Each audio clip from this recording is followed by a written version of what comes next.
इत्ती की नींद टूटी तो उसे तेज दर्द का एहसास हुआ।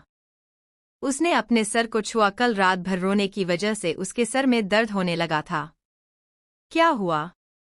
आहार्य की आवाज पर उसने आंखें खोलकर उसे देखा। वो उसके करीब ही बैठा था। कुछ नहीं हुआ। उसकी आवाज आज काफी अजीब थी। कुछ तो हुआ है।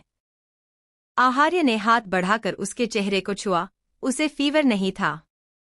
ये महसूस कर उसके चेहरे पर इत्मीनान आ गया। बस हल्का सा सर में दर्द हो रहा है। इत्ती ने अपना सर उसकी गोद में रख लिया। आप दबा दीजिए। यहाँ पर।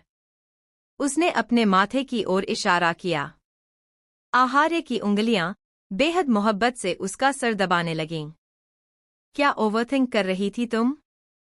उसके सवाल पर इत्ती ठिठक गई। आप हर बात पर शक क्यों करते रहते हैं?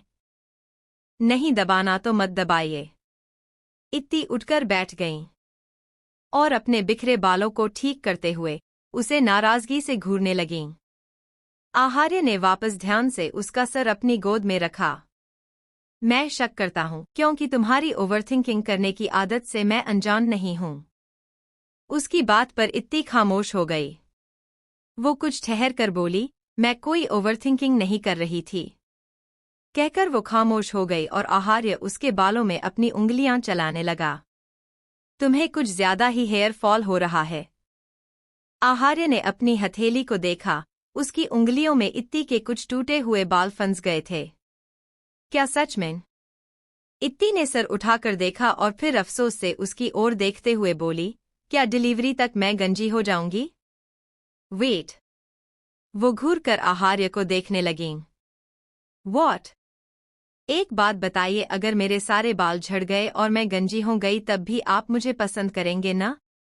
आहार्य ने जवाब देने के लिए अपने होंठ हिलाए ही थे कि इत्ती ने आगे कहना शुरू किया, क्या फर्क पड़ता है? अगर मैं गंजी हो गई तो मैं आपको भी गंजा कर दूंगी। कितनी सेल्फिश हो तुम। आहार्य बस इतना ही कह पाया। इसमें सेल्फिश जैसी कौन सी बात है? मैं अच्छी ना लगूं और आप हैंडसम लगे? No chance. अचानक उसकी हंसी छूट गई। अब क्या बकवास सोच रही हो तुम? आहार्य ने उसे शक भरी निगाहों से देखते हुए पूछा। मैं आपको इमेजिन कर रही थी, आप बिना बालों के कैसे लगेंगे। इतना बोलकर उसने अपने मुंह को अपनी हथेली से ढक लिया। वो अपनी हंसी रोकने की कोशिश कर रही थी। अच्छा, फिर मैं भी तुम्हें वैसा ही इमेजिन करूं? नहीं, बिल्कुल नहीं। इत्ती ने जल्दी से उसकी दोनों आंखें ढक दी। तुम्हें क्या लगता है, ऐसे मेरी आंखें ढकने से मैं तुम्हें इमेजिन नहीं कर पाऊंगा? इमेजिनेशन तो दिमाग से होती है, आंखों से थोड़ी। अगर आपने ऐसी कोई बकवास इमेजिन की तो मैं अभी आपको गंजा कर दूंगी। इत्ती ने उसकी आंखों से हाथ हटाया और चुपचाप बैठी गई। अच्छा ठीक है, जो करना है कीजिए। उसकी बात सुनकर आहार्य हैरान हो गया। वो कभी ऐसे अपने कदम पीछे नहीं लेती थी। उसे सुकून तब तक नहीं आता था जब तक वो आखिर तक न लड़े। अच्छा, अब नाराज होने की जरूरत नहीं है, मैंने तुम्हें वैसा इमेजिन नहीं किया। कोई बात नहीं। वो बेड से उठ गईं। आहार्य भी जल्दी से बेड से उठा और उसके सामने आ गया। उसने इत्ती की दोनों हथेली अपने हाथ में लीं। तुम गुस्सा हो गई? अच्छा, आई एम सॉरी। मैं नहीं हूं गुस्सा। इत्ती के चेहरे पर नॉर्मल एक्सप्रेशंस थे, फिर भी आहार्य को यकीन न आया। अब तो मुझे पूरा यकीन आ गया तुम नाराज हो। उसका हाथ छोड़ आहार्य ने उसके कंधे को पकड़ा। मैं सच में नाराज नहीं हूं। तुम मुझसे लड़ाई कर लो, वो एक्सेप्टेबल है, बट ये तुम्हारा काम मोड यार, ये बहुत डरवाना है। हैन? क्या? मैं जब कह रही हूं मैं नाराज नहीं हूं, फिर क्यों आप एक ही बात को पकड़ कर बैठे हैं? इत्ती ने अपने दांत पीसे। उसके चेहरे पर उसका गुस्सा साफ जाहिर था। हाँ, अब उसे गुस्सा आ रहा था। आहार्य ने उसके दोनों गालों को खींचा, फिर उसके दोनों गालों पर बारी बारी किस किया। अब ठीक है, तुम जब खामोश हो जाती हो तो बहुत डरावनी लगती हो, तुम गुस्से में ही रहा करो। क्या क्या कहा डरवाने? बेबी, मैं तुम्हारे लिए ब्रेकफास्ट लेकर आती हूँ। सुनिए। आहार्य जल्दी से वहां से चला गया। उसके जाने के बारे इत्ती के गुस्से से भरे चेहरे पर स्माइल आ गई। उसने अपने सर को सहलाया। अचानक उसके चेहरे पर अजीब एक्सप्रेशंस थे, बेहद खतरनाक। उसने कमरे में चारों तरफ अपनी नजरें दौड़ाई। उसे सोफे पर आहार्य का फोन दिखा। वो सोफे की ओर गई और फोन लेकर वॉशरूम में चली गई। वॉशरूम के मिरर के सामने खड़ी वो खुद को देख रही थी। अपने माथे पर बिखरे बालों को उसने हल्का ऊपर उठाया और देखा कि उसके माथे पर बहुत ही हल्का जख्म का निशान था। शायद वो उसे तब मिला था जब वो उस पहाड़ से नीचे गिरी थी। इत्ती ने अपने सीधे हाथ की बीच की उंगली से उस निशान को खरोंचा। इस निशान के बदले मैं तुम्हें इतने निशान दूंगी कि तुम उसे जिंदगी भर नहीं गिन पाओगी। इत्ती ने अपने दोनों हाथों को स्लैब पर रखा और आगे की ओर झुक गईं। वो हल्की कांप रही थी, गुस्से से। आई एम सॉरी, मैं फिर से आपकी बात के खिलाफ जाने वाली हूँ। एंड आई नो आप मुझसे बहुत नाराज होंगे, बट आपसे बेहतर मुझे कौन जानता है कि जब तक मैं अपना हिसाब बराबर नहीं कर लेती मुझे सुकून नहीं आता। और फिर उसने तो मुझ पर बिल्कुल तरस नहीं खाया था। जरा भी उसे रहम नहीं आया था कि मैं प्रेग्नेंट हूँ। घाटिया औरत। इत्ती ने अपने बाएं हाथ से अपने पेट को सहलाया। माय बेबी, अपनी बेवकूफ़ी के नतीजे मैंने तुम्हारी जान भी खतरे में डाल दी थी। उस वक्त अगर तुम्हें कुछ हो जाता तो इसकी जिम्मेदार वो नहीं सिर्फ मैं होती। मैं बहुत बुरी हूं ना? सिर्फ अपने बारे में सोचती हूँ और तुम बहुत अच्छे। उस वक्त भी तुमने मेरा साथ नहीं छोड़ा था और उस वक्त भी जब मैं बस हार मानकर सांसें लेना बंद करने वाली थी। मैं जल्दी हार मानने वाली सिर्फ तुम्हारी वजह से आखिरी वक्त तक लड़ती रही और वापस अपनी आंखें खोली। तुमने कभी मुझसे अपनी नाराजगी जाहिर नहीं की। वर्स्ट से वर्स्ट कंडीशन में भी तुम मेरे साथ थे, बिल्कुल अपने डेढ़ की तरह। तुम चाहते तो मुझे छोड़कर भी जा सकते थे।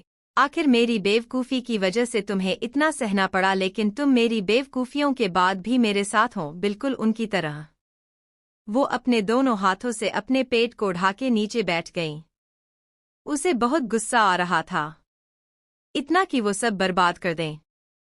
कुछ 2 मिनट बाद वो उठी और स्लैब पर रखा फ़ोन अपने हाथ में लिया। उसे अनलॉक कर वो कॉन्टैक्ट स्क्रॉल करने लगी। इसमें तो उसका नंबर ही नहीं है। दूसरे हाथ की 2 उंगली से उसने अपने माथे को सहलाया। उसकी आंखों में झुंझलाहट थी। अब क्या करूं? मेरे ख्याल में वही मेरी मदद कर सकता था। तुम ठीक हो? आहार्य ने डोर नॉक करते हुए उसे पुकारा तो घबराहट से उसके हाथ से फोन छूट गया। इत्ती ने खुद को संभाला और बंद दरवाजे की ओर देखते हुए बोली, हाँ मैं ठीक हूँ। उसने जल्दी से झुककर फोन उठाया और उसे जल्दी से बेसिन के नीचे बने एक ड्रॉर में खींच कर रख दिया। उस वक्त उसे वही सूझा। मिरर में देखते हुए उसने 2-3 दफा अपना चेहरा थपथपाया। उसका चेहरे किसी वजह से लाल था। वो ऐसे ही आहार्य के सामने नहीं जा सकती थी। ये तुमने डोर लॉक क्यों किया है? जल्दी बाहर आओ।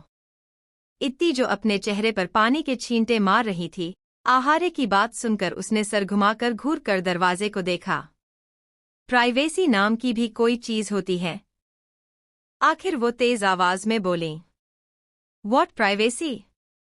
मैंने तुम्हें सबसे करीब से देखा है और जब तुम कोमा में थी तुम्हारे कपड़े में ही बदलता था, वो भी रोशनी में। अब जल्दी से बाहर आओ। इत्ती स्पीचलेस हो गईं। वो खुद से बड़बड़ाई, इनसे बातों में कोई नहीं जीत सकता। इत्ती अपने मुंह को टॉवल से साफ कर रही थी। उसने एक दफा और आहार्य की आवाज सुनी, डोर खोलो फिर चाहे 1 घंटा और अंदर गुजार लेना। हद है, इन्हें चैन नहीं है। उसने गुस्से से टॉवेल फेंका और दरवाजा खोला। उसके दरवाजा खोलते ही आहार्य अंदर आ गया।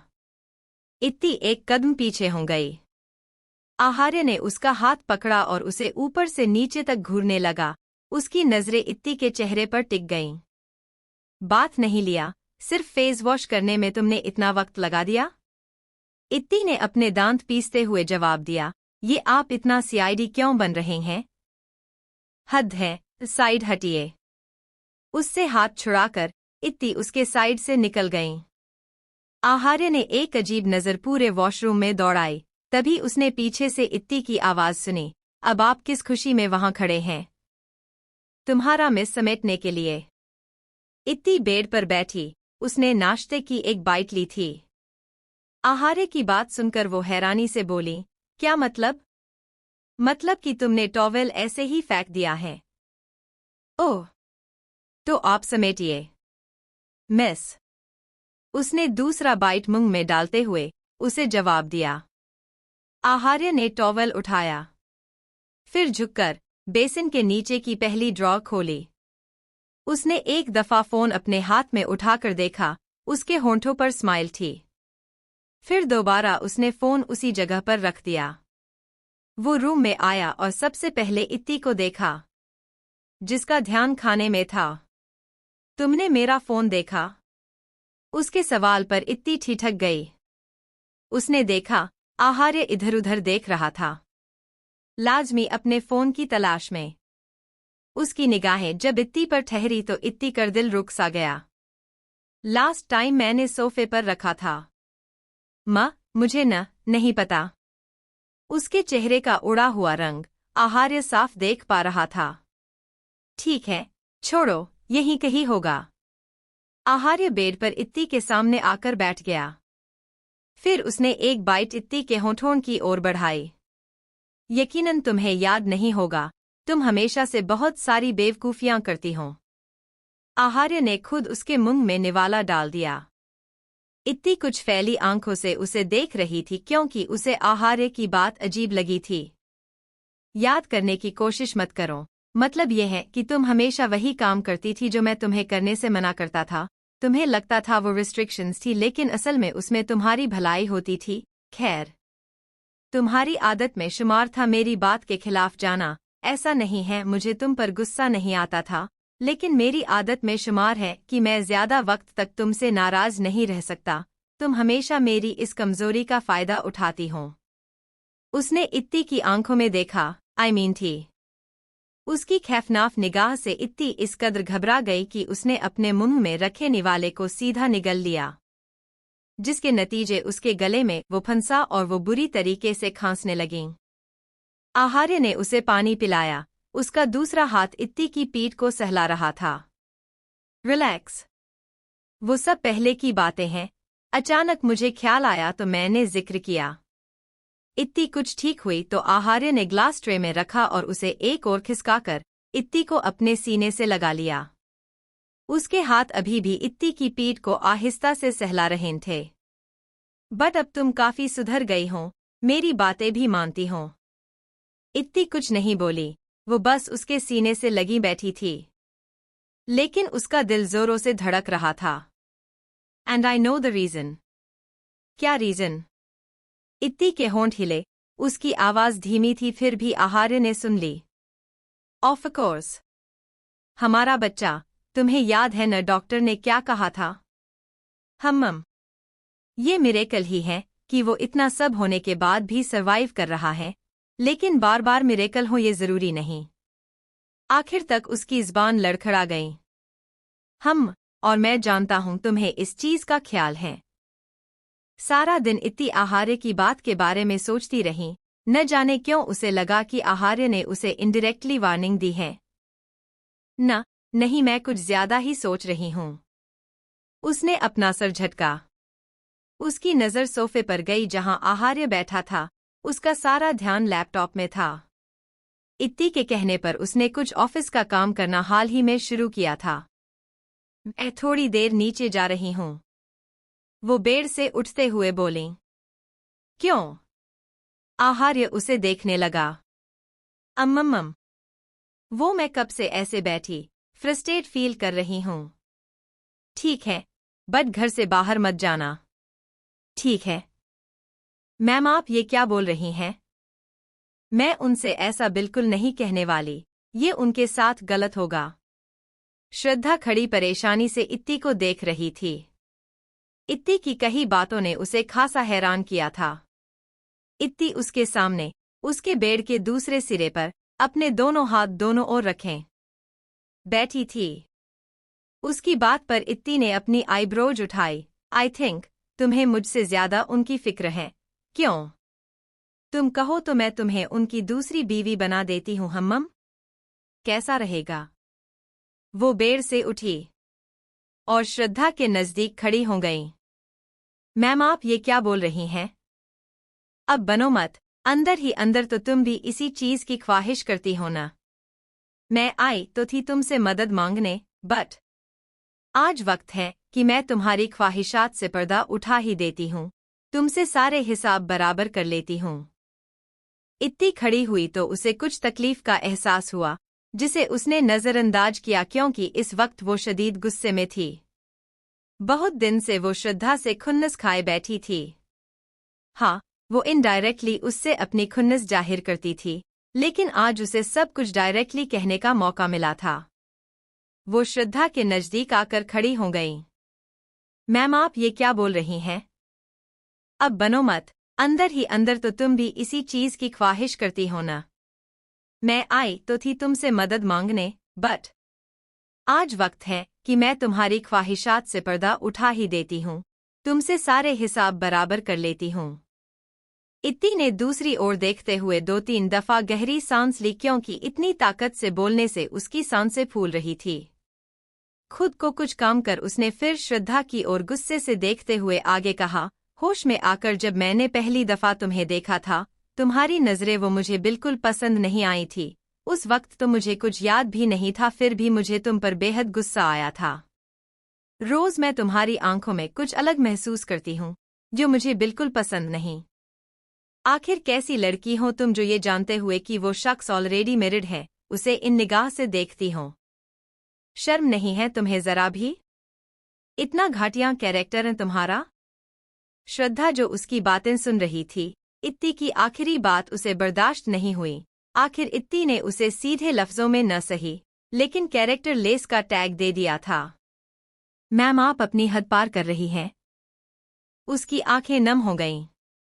उसकी बात पर इत्ती सरकास्टिकली हंसी। ओह, तो मैं अगर तुम्हारी हरकतों को एक नाम दे रही हूँ तो मैं हद पार कर रही हूँ? श्रद्धा ने अपनी उंगली से अपने आंसू बहने से रोके, लेकिन कामयाब न रहीं। वो रोते हुए गुस्से से बोली, आप खुद को समझती क्या है? इत्ती उसे अनइंटरेस्टेड नजरों से देखते हुए बोली, जिस पर तुम अपनी ये गंदी नजरें डालती हो उसकी बीवी। उसकी बात पर श्रद्धा को और बुरा लगा। उसका इतने वक्त का सब्र भी जवाब दे गया। आखिर आप अपने आप को समझती क्या है? जो दिल में आया बोल देती हैं, जब दिल चाहे बेइज्जत कर देती हैं। आखिर मैं भी इंसान हूँ, मुझे भी बुरा लगता है। मैं आपको कुछ जवाब नहीं देती क्योंकि मुझे आपकी हेल्थ की फिक्र है। इत्ती उसे टोकते हुए बोली, ओह प्लीज, अपनी सो कॉल्ड फिक्र अपने पास रखो, मुझे नहीं चाहिए। मुझे तो आपने बहुत कुछ सुना दिया, यहाँ तक कि कैरेक्टरलेस भी बोल दिया, लेकिन आपने कभी अपनी प्रॉब्लम पर गौर किया है? आप कितनी सेल्फ सेंटर्ड इंसान हैं। सिर्फ अपना पॉइंट ऑफ व्यू देखती हैं, सुनती है और किसी का नहीं। उसकी बात सुनकर इत्ती को गुस्सा आ गया।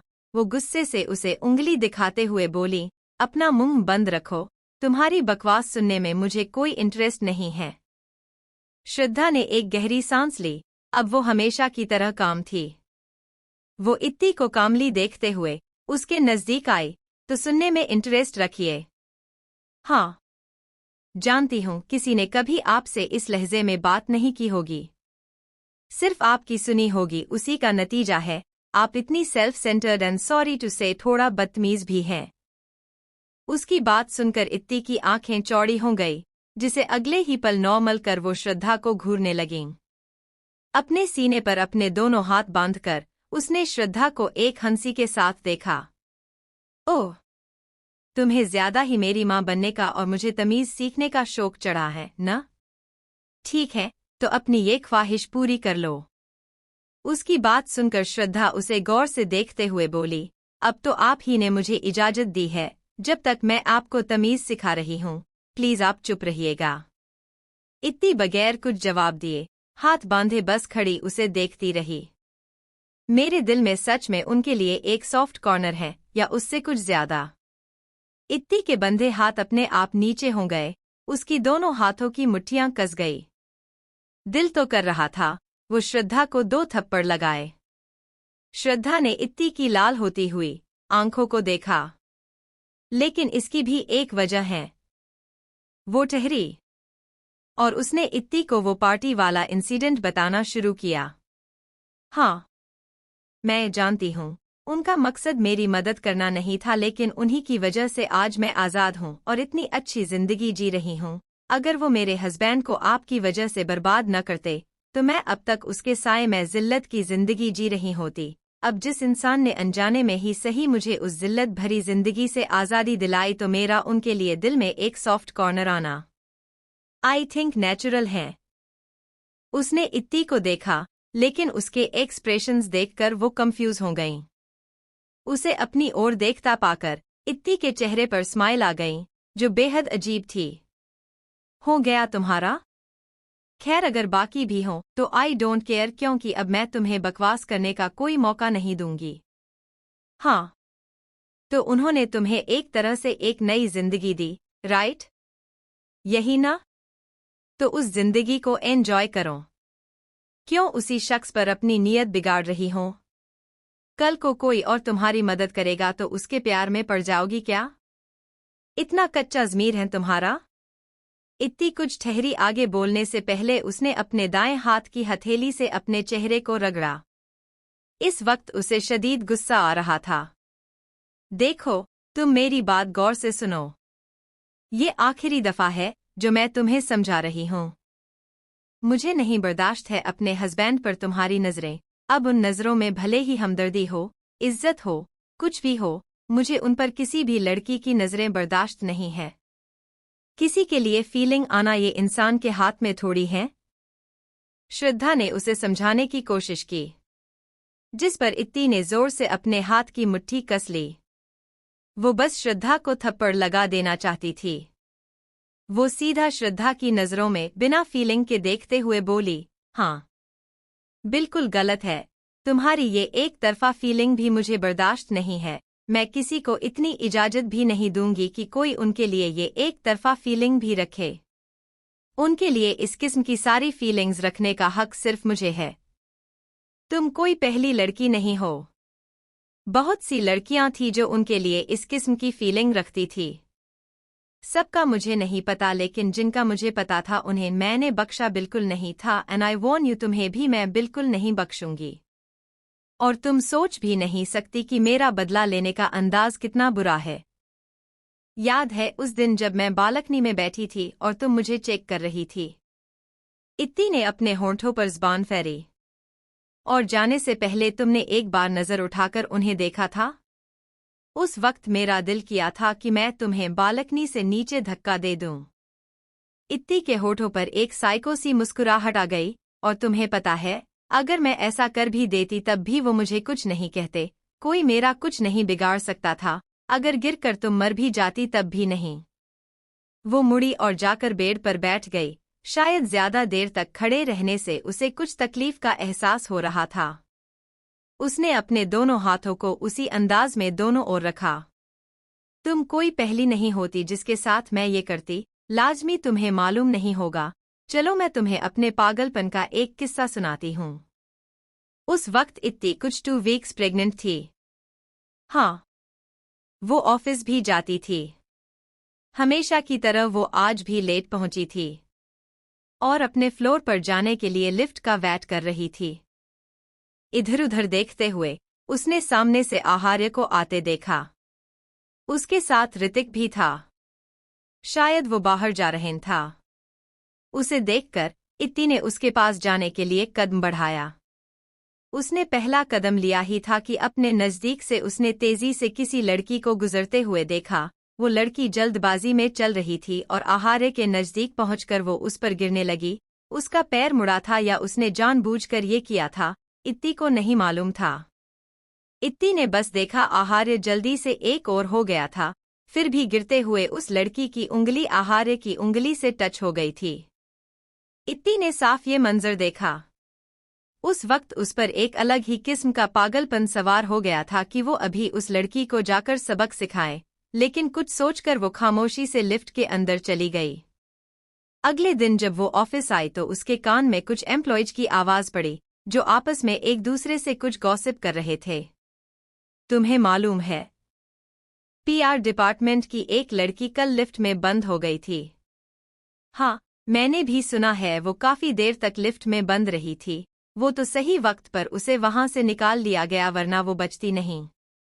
लेकिन क्या जरूरत थी उसे उस खराब लिफ्ट में जाने की, जबकि बाहर बड़ा सा मेंटेनेंस का बोर्ड लगा है। वही तो हैरानी की बात है कि बोर्ड देखने के बाद भी वो उस लिफ्ट में क्यों गई। तुम्हें क्या लगता है ये किसी ने जानबूझकर किया है? पता नहीं यार, कुछ कह नहीं सकते। आखिर उसने अभी कुछ दिन पहले ही तो ज्वाइन किया था, उसकी किसी से क्या दुश्मनी होगी? उन दोनों एम्प्लॉय की बातें सुनते हुए इत्ती के होठों पर मुस्कुराहट बरकरार थी। ऋतिक आहार्य के कैबिन में आया। वो कुछ परेशान था। उसके हाथ में एक लैपटॉप था। बॉस, वो कल एक एम्प्लॉय के साथ जो इंसिडेंट हुआ था। आहार्य ने उसकी बात को बीच में काटते हुए सीरियस टोन में पूछा, तुमने इस बारे में इन्वेस्टिगेट किया? उसकी बात सुनकर ऋतिक ने परेशानी से हाँ में सर हिलाया और बगैर कुछ आगे कहे लैपटॉप को उसके आगे टेबल पर रख दिया। आहार्य ने लैपटॉप पर चल रही उस वीडियो पर एक निगाह डाली और बगैर किसी खास एक्सप्रेशन के उसने लैपटॉप बंद कर दिया। इस इन्वेस्टिगेशन को यहीं रोक दो और अनाउंस कर दो कि खराब लिफ्ट में जाना उस एम्प्लॉय की अपनी लापरवाही थी। लंच टाइम में इत्ती आहार्य के केबिन में आई और उसके करीब आकर सीधे उसकी गोद में बैठ गई। मुझे भूख लगी है। उसके हाथ आहार्य के सीने पर थे। आहार्य ने सर नीचे कर उसे देखा। उसके चेहरे पर कोई एक्सप्रेशंस नहीं थे। तुमने उस लड़की को ट्रैप क्यों किया?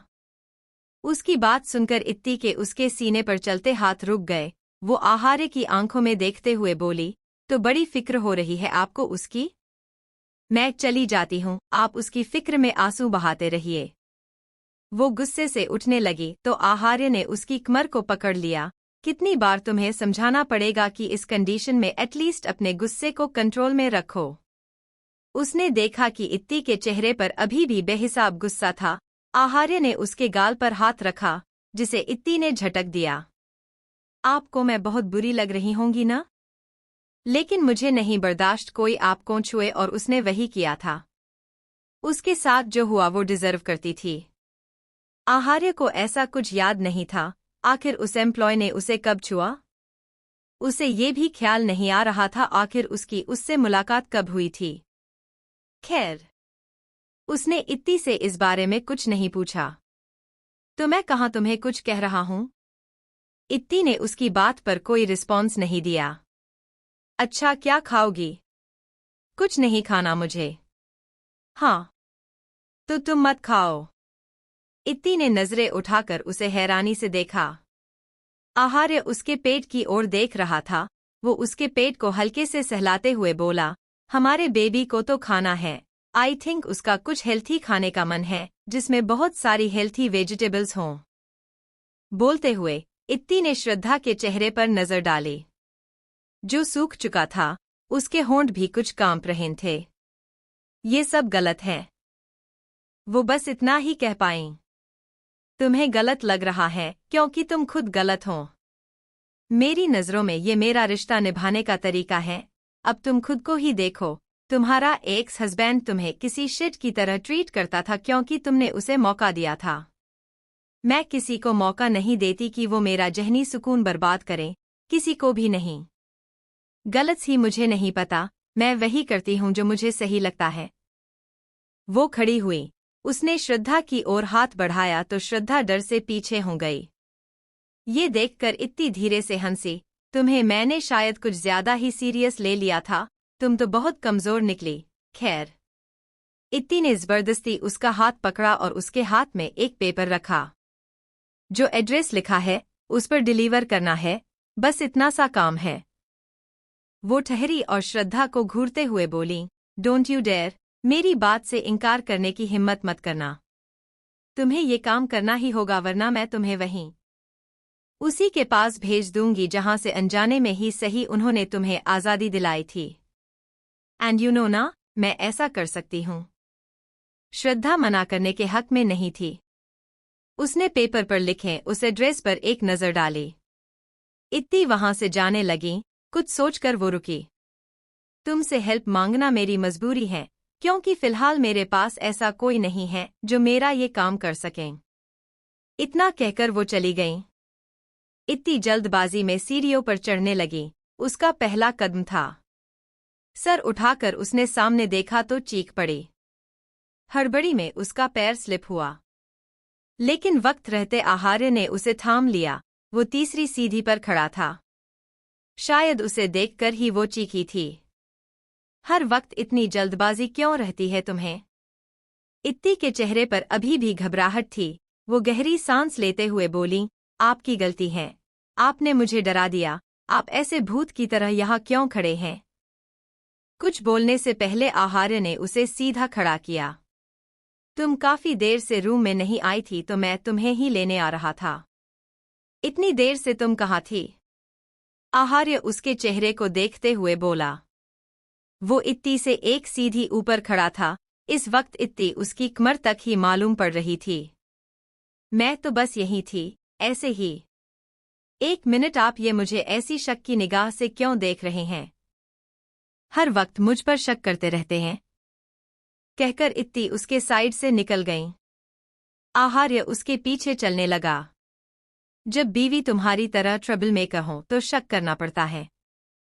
इत्ती रुकी और उसे जवाब देने के लिए पीछे मुड़ने लगी तो आहार्य उसे फिर तंज करते हुए बोला, फिर से गिरने का प्लान कर रही हो? उसकी बात सुनकर इत्ती पीछे मुड़ी। उसे घूरते हुए उसने अपने हाथ ऊपर किया। ओह हाँ, मुझे अभी याद आया कि मुझे तो चलना ही नहीं आता। आहार्य ने उसे धीरे से अपनी गोद में उठाया। इत्ती ने जल्दी से अपने हाथ उसकी गर्दन में लपेट लिए। तो आप मुझे चलना कब सिखा रहे हैं? आहार्य ने सर नीचे कर एक नज़र उसे देखा। जब मैं हमारे बच्चे को चलना सिखाऊंगा तब तुम्हें भी सिखा दूंगा। क्या मतलब आप सिखाएंगे? मैं भी तो सिखा सकती हूं ना? इत्ती ऑफेंड हो गए। अभी तुमने ही तो कहा कि तुम्हें चलना नहीं आता। आहार्य उसे लेकर रूम में आ गया। उसने एक नज़र फिर इत्ती को देखा जो कुछ जवाब सोच रही थी, लाजमी जो फिलहाल उसके पास नहीं था। आहार्य ने उसे नीचे उतारा। अब ज्यादा मत सोचो, वो इत्ती के सर पर धीरे से टैप करते हुए बोला। आहार्य सोफे पर आकर बैठा तो इत्ती भी जल्दी से उसके नजदीक आकर बैठ गईं। वो स्माइल कर रही थी। आहार्य को एहसास हुआ कुछ तो चल रहा था उसके दिमाग में। स्माइल क्यों कर रही हो? क्यों, मैं क्या आपको स्माइल करते हुए अच्छी नहीं लगती? कहते हुए इत्ती की स्माइल इतनी बड़ी हो गई कि उसके मोलर टीथ्स नजर आने लगें। बेशक अच्छी लगती हो, लेकिन फिलहाल इस जबरदस्ती की स्माइल में बहुत ज्यादा स्केरी लग रही हो। क्या स्केरी? इत्ती का मुंह बंद हो गया। क्या कुछ भी बोलते हैं आप? अपनी बीवी को स्केरी कौन बोलता है? तुम सच में लग रही थी। यकीन नहीं आता तो खुद को मिरर में देख लो। इत्ती ने अपने दांत पीसे, लेकिन अगले ही पल आहार्य का हाथ अपने हाथ में लेकर वो फिर स्माइल करने लगीं। मुझे पता है, आप मेरी सारी ख्वाहिश पूरी करते हैं और मुझे किसी बात से मना नहीं करते, है ना? साफ साफ बोलो, तुम्हें क्या चाहिए? ही आप कितने अंडरस्टैंडिंग भी हैं। आहार्य ने उसे घूर कर देखा। उसकी नजरों से साफ जाहिर था, या तो साफ लफ्जों में कहो, नहीं तो दफा हो जाओ। इत्ती भी यकीनन समझ गईं। अम्मम, वो न, पहले आप प्रॉमिस कीजिए आप मना नहीं करेंगे। पहले बात बताओ। आहार्य ने अपना हाथ पीछे खींच लिया। पहले आप प्रॉमिस कीजिए। इत्ती ने दोबारा उसका हाथ पकड़ लिया। बिल्कुल नहीं। तुम्हें बताना है तो बताओ, वरना मत बताओ। आहार्य सोफे से पीछे होकर बैठ गया। अच्छा ठीक है, वाह, वो चलिए न, शॉपिंग पर चलते हैं हम दोनों। इत्ती ने एक ही सांस में कह दिया। अगले ही पल उसे आहार्य से जवाब भी मिल गया। नो। क्यों? इत्ती सोफे से खड़ी हुई और उसके सामने आ गईं। आप खुद को समझते क्या हैं? हर चीज से मना कर देते हैं, ये सब नहीं चलेगा। मैं आपकी ये तानाशाही नहीं सहने वाली। ओह अच्छा। सिर्फ इतना कहकर वो दूसरी ओर ऐसे देखने लगा जैसे इत्ती वहां थी ही नहीं। इत्ती कुछ देर खड़ी उसे घूरती रही। अगर आप नहीं जाएंगे तो मैं अकेले चली जाऊंगी। कोशिश करके देख लो, बाद में रोना मत। इत्ती में इतनी हिम्मत नहीं थी कि इस मामले में वो आहार्य के खिलाफ जाएं। अच्छा, आपका मन नहीं करता कि आप अपने बच्चे के लिए शॉपिंग करें? सोचिए कितना मजा आएगा। आहार्य ने उसे देखा। इत्ती को लगा उसकी बात असर कर गई। आहार्य ने उसे नजरें हटाई और टेबल पर रखे लैपटॉप की ओर देखते हुए बोला, लैपटॉप उठाकर लाओ। उफ़, आप कितने बेकार हैं। मेरा वो मतलब नहीं था, मतलब कि हम हर चीज टच करके उसे फील करें और बाय करें। सोचिए जरा। आहार्य खामोशी से उसे देखने लगा। सोच लिया तो कैसा फील हुए? इत्ती ने एक्साइटेडली पूछा। सैम, वैसा ही जैसे ऑनलाइन ऑर्डर करने के बाद जब चीजें घर पर डिलीवर हो जाएंगी तो हम उन्हें छू कर देख सकते हैं और जो चीजें हमें छूने पर अच्छी नहीं लगेंगी उसे रिटर्न कर देंगे। सैम फीलिंग है। उफ, ये इंसान। हर चीज का जवाब होता है इनके पास। श्रद्धा ने अपने हाथ में पकड़े उस पेपर पर लिखे एड्रेस को देखा और फिर एक नज़र सामने घर को जो उससे कुछ कदमों की दूरी पर था। उसके चेहरे पर अजीब से एक्सप्रेशन थे। वो परेशानी से इधर-उधर देख रही थी। वो जगह काफी अजीब थी। वहां लोगों की ज्यादा आबादी नहीं थी, बस कुछ गिने चुने घर थे, वो भी कुछ खस्ता हालत में थे। श्रद्धा का दिल किया कि यहीं से वापस चली जाए, लेकिन जब उसने इत्ती की वार्निंग याद की तो घबरा गई। वो धीरे धीरे कर आगे चलने लगी। उसकी हील रास्ते में बिखरे पत्थरों पर फंस रही थी। 2 से 3 दफा तो गिरते गिरते बची थी। खैर, उसने जैसे तैसे उस गली को पार किया और उस घर के सामने आकर उसका दरवाजा नॉक किया। 1-2 दफा नॉक करने के बाद भी अंदर से किसी ने दरवाजा नहीं खोला। यहाँ तो कोई नहीं है, कहीं उन्होंने मेरे साथ कोई मजाक तो नहीं किया? श्रद्धा ने परेशानी से मन ही मन सोचा। आखिर ऐसी जगह पर उनका कौन जानने वाला होगा? उनका कोई भरोसा भी नहीं है, वो कुछ भी सोच और कर सकती है।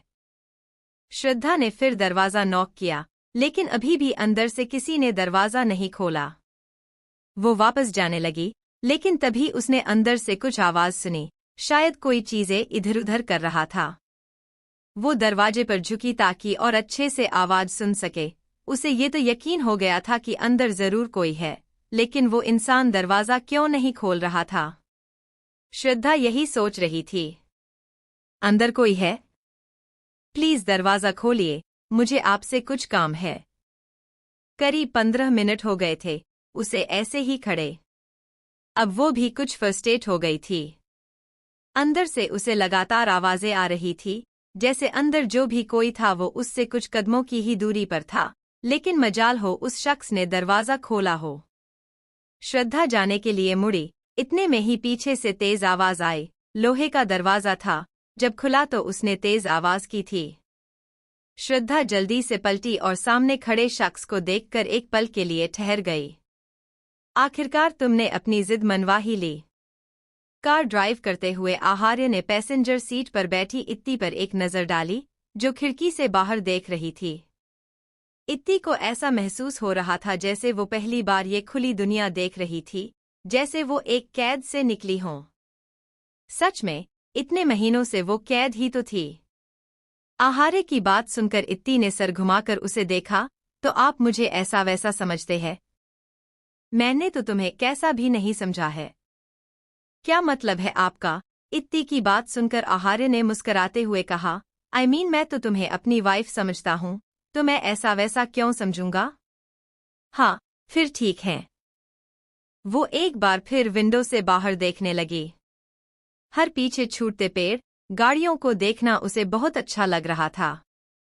उसने गहरी सांस ली और कहा, आपको पता है, मुझे ऐसा फील हो रहा है जैसे आहार्य ने क्यूरियसिटी से पूछा, लेकिन उसकी नजरें सामने की ओर थीं।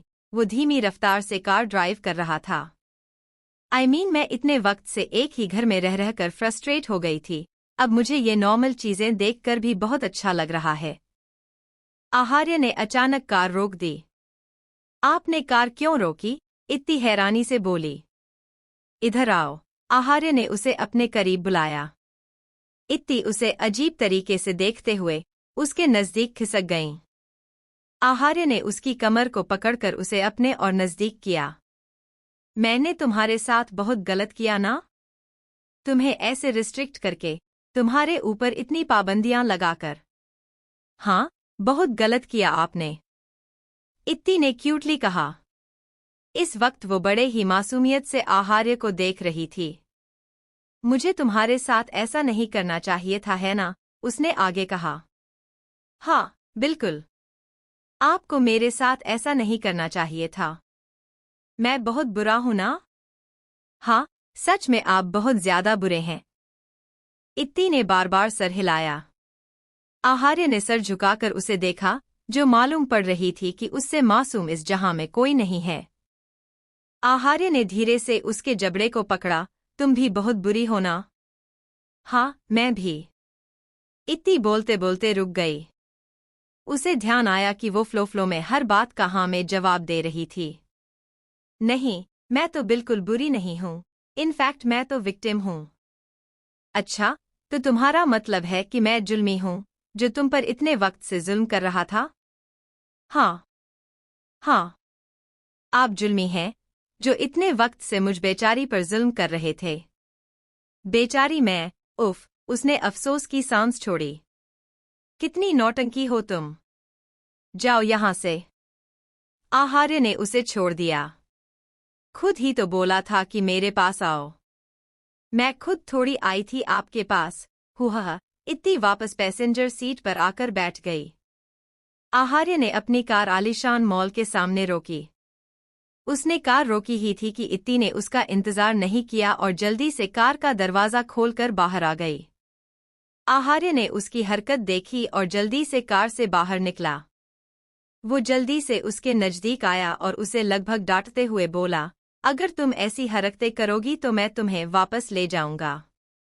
इत्ती ने जल्दी से उसका हाथ पकड़ लिया। नहीं। नहीं। सॉरी, वो मैं बहुत ज्यादा एक्साइटेड हो गई थी।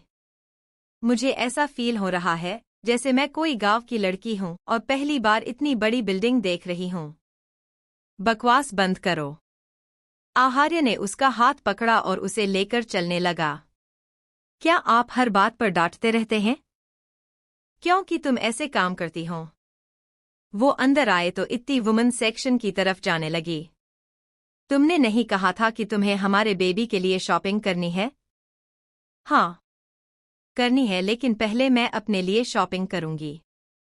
आपको कोई दिक्कत है? कहीं ऐसा तो नहीं कि आपकी प्रायोरिटी चेंज हो गई है? अब मैं आपकी फर्स्ट प्रायोरिटी नहीं हूं। कुछ भी बोलती हो। चलो। हाँ, याद रखना, आपकी फर्स्ट प्रायोरिटी हमेशा सिर्फ मैं होनी चाहिए, और अपनी तो मैं खुद हूं ही। हम न आज बहुत सारी शॉपिंग करेंगे। कितना मजा आएगा। आज मैं आपको पूरा लूट लूंगी। पैसे वैसे हैं न आपके पास? आहार्य मुस्कुराते हुए उसकी बातें सुन रहा था। मैम, आप ऐसे फेस कवर करके अंदर नहीं जा सकती। अपना मास्क हटाइए। उस औरत की अजीब निगाह तब से इत्ती और आहार्य पर ठहरी हुई थी। अचानक किसी की आवाज पर उसका ध्यान बट गया। उसने अपने सामने देखा तो एक आदमी सिक्योरिटी यूनिफॉर्म में खड़ा था। मैम, प्लीज आप अपना मास्क हटाइए, तभी आप अंदर जा सकती हैं। उसने दोबारा कहा। मैं ऐसे क्यों नहीं अंदर जा सकती? वो औरत गुस्से से बोली। कहते हुए वो बार बार इधर उधर देख रही थी। मैम, ये सिक्योरिटी के लिए है। उस गार्ड के बार बार इंसिस्ट करने पर आखिर उस औरत ने अपने मुंह से मास्क हटा दिया। गार्ड ने उसे अजीब तरीके से देखा क्योंकि उसके चेहरे पर कई सारे चोटों के निशान थे, लेकिन कपड़ों से वो काफी रिच मालूम पड़ रही थी। अब तसल्ली हो गई तुम्हें? अब मैं अंदर जा सकती हूँ? वो बहुत ही रूड अंदाज में बोली तो गार्ड उसके सामने से हट गया। वो औरत जल्दी जल्दी अंदर जाने लगी। कहाँ गए वो? इत्ती की नज़र में जो आ रहा था वो उसे खरीद रही थी। जब वो वुमन सेक्शन से निकले तो आहार्य के हाथों में बहुत सारे बैग्स थे। तुम तो इक्वालिटी में बिलीव करती हो ना? तो तुमने सारे शॉपिंग बैग्स मुझे क्यों पकड़ा दिए? तुम भी इसमें से 1-2 शॉपिंग बैग्स पकड़ो। मैं और शॉपिंग बैग्स उठाऊं? नेवर। हाँ, तुम्हें वक्त वक्त पर इक्वालिटी याद आती है, जब इक्वालिटी तुम्हारे फेवर में हो। इत्ती रुक गई और उसके सामने आकर खड़ी हो गई। क्या आप भूल गए कि मैं प्रेग्नेंट हूं? शर्म आनी चाहिए आपको कि आप अपनी प्रेग्नेंट वाइफ से शॉपिंग बैग उठवा रहे हैं। Really disgusting. ओह, अच्छा ऐसा है क्या? कहते हुए आहार्य ने जबरदस्ती उसके हाथ में 2 शॉपिंग बैग पकड़ा दिए। इनमें कोई वजन नहीं है। मुझे नहीं पकड़ना। अगर ये मुझे ही पकड़ना है, तो आप किस काम के हैं आखिर? इत्ती ने वो 2 हल्के शॉपिंग बैग जिसमें सच में कोई वजन नहीं था, उसे आहार्य को लौटा दिया। वो आगे आगे ऐसे चल रही थी जैसे वो मालकिन हो और आहार्य उसका नौकर। इत्ती अचानक रुक गई, उसने अपना पेट पकड़ लिया। क्या हुआ? आहार्य ने फिक्रमंदी से पूछा। मुझे रेस्ट रूम जाना है। आहार्य भी इत्ती के साथ अंदर जाने लगा, तो इत्ती उसे रोकते हुए बोली, पागल है क्या? ये लेडीज के लिए है। जो औरतें अंदर जा रही थी और कुछ बाहर आ रही थी, वो घूर घूर कर आहार्य को देख रही थी, लेकिन आहार्य को शर्म का एक कतरा महसूस नहीं हो रहा था। मुझे परवाह नहीं। अरे आपको परवाह नहीं है, लेकिन मुझे अपनी इज्जत की बहुत परवाह है। आप यहीं खड़े रहिए। वो कुछ बोलता कि इत्ती गुस्से से दांत पीसते हुए बोली, अभी मैं आपसे बहस करने की हालत में बिल्कुल नहीं हूं। मैंने कहा ना यहीं खड़े रहिए, तो बस यहीं खड़े रहिए। इतना कहकर वो अंदर चली गई। रेस्टरूम काफी बड़ा था और उसमें करीब 10 से 12 वॉशरूम कंपार्टमेंट्स बने थे। इतनी जल्दी से उसमें से किसी एक में चली गई। आहार्य बाहर खड़ा उसका वेट कर रहा था। उसके चेहरे पर उसकी बेताबी साफ जाहिर थी। उसका दिल किया कि वो अंदर चला जाए। हालांकि उसे किसी चीज की कोई एम्बेरसमेंट नहीं थी। उसे डर था तो इत्ती का। मालूम था कि अगर वो अंदर गया तो इत्ती उस पर बहुत ज्यादा भड़क जाएगी। देखो तो जरा, क्या इस आदमी को नहीं पता कि ये रेस्टरूम लेडीज के लिए है? अरे पता क्यों नहीं होगा? जरूर यहाँ हम जैसी खूबसूरत लड़कियों को देखने आया होगा। उनकी आवाज कानों में गई तो आहार्य ने ना चाहते हुए भी सामने देखा। सामने 2 औरतें खड़ी थी, जो उससे उम्र में काफी बड़ी लग रही थी। वो खड़ी उसे ही देख रही थी और उसके बारे में कुछ ना कुछ बोले जा रहे थे। लाजमी आहार्य ने उन्हें बिल्कुल नजरअंदाज कर दिया। इत्ती वॉशरूम से बाहर आई तो किसी से टकरा गई, वो तो संभल गई, लेकिन जो कोई उससे टकराई थी, वो नीचे गिर गई। आई एम सॉरी, क्या आप ठीक हैं? इत्ती थोड़ा झुकी, उसकी नजर उस औरत के चेहरे पर गई तो उसकी आंखें ठहर गईं। ये देखकर वो औरत हड़बड़ा कर उठ गई। Excuse me. इत्ती ने उसे आवाज दी। तो वो औरत रुक गई, उसकी पीठ इत्ती की तरफ थी। कहीं ये मुझे पहचान तो नहीं गई? लेकिन इसकी तो यादें चली गई थी ना? वो पलटी नहीं तो इत्ती ने आगे कहा, अपना बैग तो लेती जाइए। इतना कहकर वो उसके बगल से गुजर गईं। इत्ती रेस्टरूम से बाहर आई। चलिए चलते हैं। रुको, आहार्य ने उसका हाथ पकड़कर उसे रोका और उसके कान में धीरे से कुछ कहा। उसकी बात सुनते ही इत्ती ने सामने उन 2 औरतों की तरफ रुख किया और जल्दी से उनके पास आई। वो लड़ने पर उतारू हो गई थी। क्या कह रही थी तुम दोनों? कि मेरे हस्बैंड तुम दोनों को देख रहे हैं? हाँ, अपनी शक्ल देखी है? शक्ल तो छोड़ो, अपनी उम्र देखी है? उन्हें अपने से बड़ी औरतों में कोई दिलचस्पी नहीं है। इनफैक्ट, उन्हें मेरे अलावा किसी को देखने में कोई दिलचस्पी नहीं है। ये यहाँ मेरे लिए खड़े थे समझी। तुम्हारी हिम्मत कैसे हुई उनके ऊपर ऐसे कमेंट पास करने की? इत्ती तो उन पर हाथ ही उठा देती, लेकिन आहार्य ने उसे पकड़ लिया। हाँ, बस हो गया, इतना काफी है। कैसे हो गया? मैं इन दोनों का मुंह नोच लूंगी। नहीं, मैं इन दोनों की आंखें नोच लूंगी। कैसी पागल लड़की है, इतना बोलकर वो दोनों जल्दी से वहां से चली गईं। उनके भागने से अंदाज से जाहिर हो रहा था कि वो इत्ती से डर चुकी थी। आपने मुझे रोका क्यों? चलते चलते इत्ती आहार्य पर भड़क कर रही थी। क्योंकि इतना तेज गुस्सा तुम्हारी हेल्थ के लिए अच्छा नहीं है। अच्छा तो आपने क्यों कुछ नहीं कहा उनसे? अच्छा खासा सुनाना चाहिए था ना। अगर मैं उन्हें कुछ कहता तो तुम जैसे मुझे बाद में बख्श देती। तुम पता नहीं कितने महीनों तक इस बात को लेकर बैठी रहती कि मैंने उनसे बात की। आहार्य की बात सुनकर एकदम से इत्ती का मूड लाइट हो गया। क्या तो आप ठीक रहे हैं? अच्छा हुआ आपने उन लोगों से बात नहीं की। Well done. वो रुक गई तो आहार्य भी रुक गया। वो अपने पंचों पर खड़ी हुई और उसने आहार्य के कंधे को थपथपाकर जैसे उसे शाबाशी दी। क्यों दरवाजा बजा रही हो? उस शख्स की आवाज सुनकर श्रद्धा होश में आ गई। उसकी बात सुनकर अचानक उसका गुस्सा बढ़ गया। जब मैं इतनी देर से दरवाजा नोक कर रही हूं तो आपको दरवाजा खोलना चाहिए था ना? क्या आप मिस्टर अनंत हैं? तुम किसके घर आई हो? मुझे मिस्टर अनंत से मिलना है। श्रद्धा को वो आदमी बड़ा अजीब लगा। हाँ, मैं ही अनंत हूं। उसके जवाब पर श्रद्धा और ज्यादा फ्रस्ट्रेट हो गई। क्या वो ये बात सीधी तरीके से नहीं बोल सकता था? मैं कब से डोर नोक कर रही थी। आप अंदर थे, फिर भी आपने डोर नहीं खोला। मैं करीब 15 मिनट से यहां खड़ी हूं। तो वो तुम्हारी प्रॉब्लम है, मेरी नहीं। मैं आखिर अपना काम छोड़कर तुम्हारे लिए दरवाजा क्यों खोलता? क्या तुम खुद को इतना स्पेशल समझती हो? श्रद्धा को उस पर इतना गुस्सा आया। खैर, उसने सोचा, दुनिया में सिर्फ इत्ती ही अजीब नहीं थी, ये शख्स भी कुछ कम नहीं था। मुझे इत्ती मैम ने भेजा है। उसके कहते ही अनंत जो बेतरतीबी से खड़ा था, वो सीधा हो गया। उसके चेहरे के एक्सप्रेशंस बदल गए। वो कैसी है? इस लम्हे उसका टोन भी कुछ चेंज था। फिक्रमंदी थी या कुछ और श्रद्धा समझ नहीं पाई। हाँ, वो ठीक है। उन्होंने आपको कुछ देने के लिए कहा है। वो बिल्कुल ठीक है ना? और उसकी मेमोरी क्या वो वापस आईं? अनंत की बातों में एक अजीब सी फिक्र दिखाई दे रही थी। हाँ, वो ठीक है, और उनका बच्चा भी। उसने न जाने ये क्यों कहा। उसकी बात सुनकर अनंत कुछ ठहर गया। अनंत ने लगभग उसके हाथ से वो पेपर छीन लिया और उसे जल्दी से खोलकर पढ़ने लगा।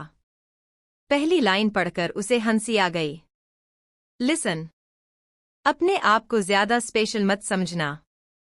मैं नहीं जानती क्यों मेरा दिमाग तुम्हारा ख्याल आया कि इस वक्त मेरी मदद सिर्फ तुम कर सकते हो। एक्चुअली इसलिए क्योंकि मैं किसी और से बोलती तो वो मेरा काम तो न करते, जरूर मेरा प्लान खराब कर देते। अनंत की हंसी धीरे धीरे बढ़ने लगी और वो पेपर को पढ़ते हुए मुस्कराने लगा। और मैं उम्मीद करती हूँ कि तुम उनसे मेरी चुगली नहीं करोगे। ओह हाँ, तुम्हारा बहुत शुक्रिया मेरी जान बचाने के लिए। उसकी ये बात सुनकर अनंत ठहर गया।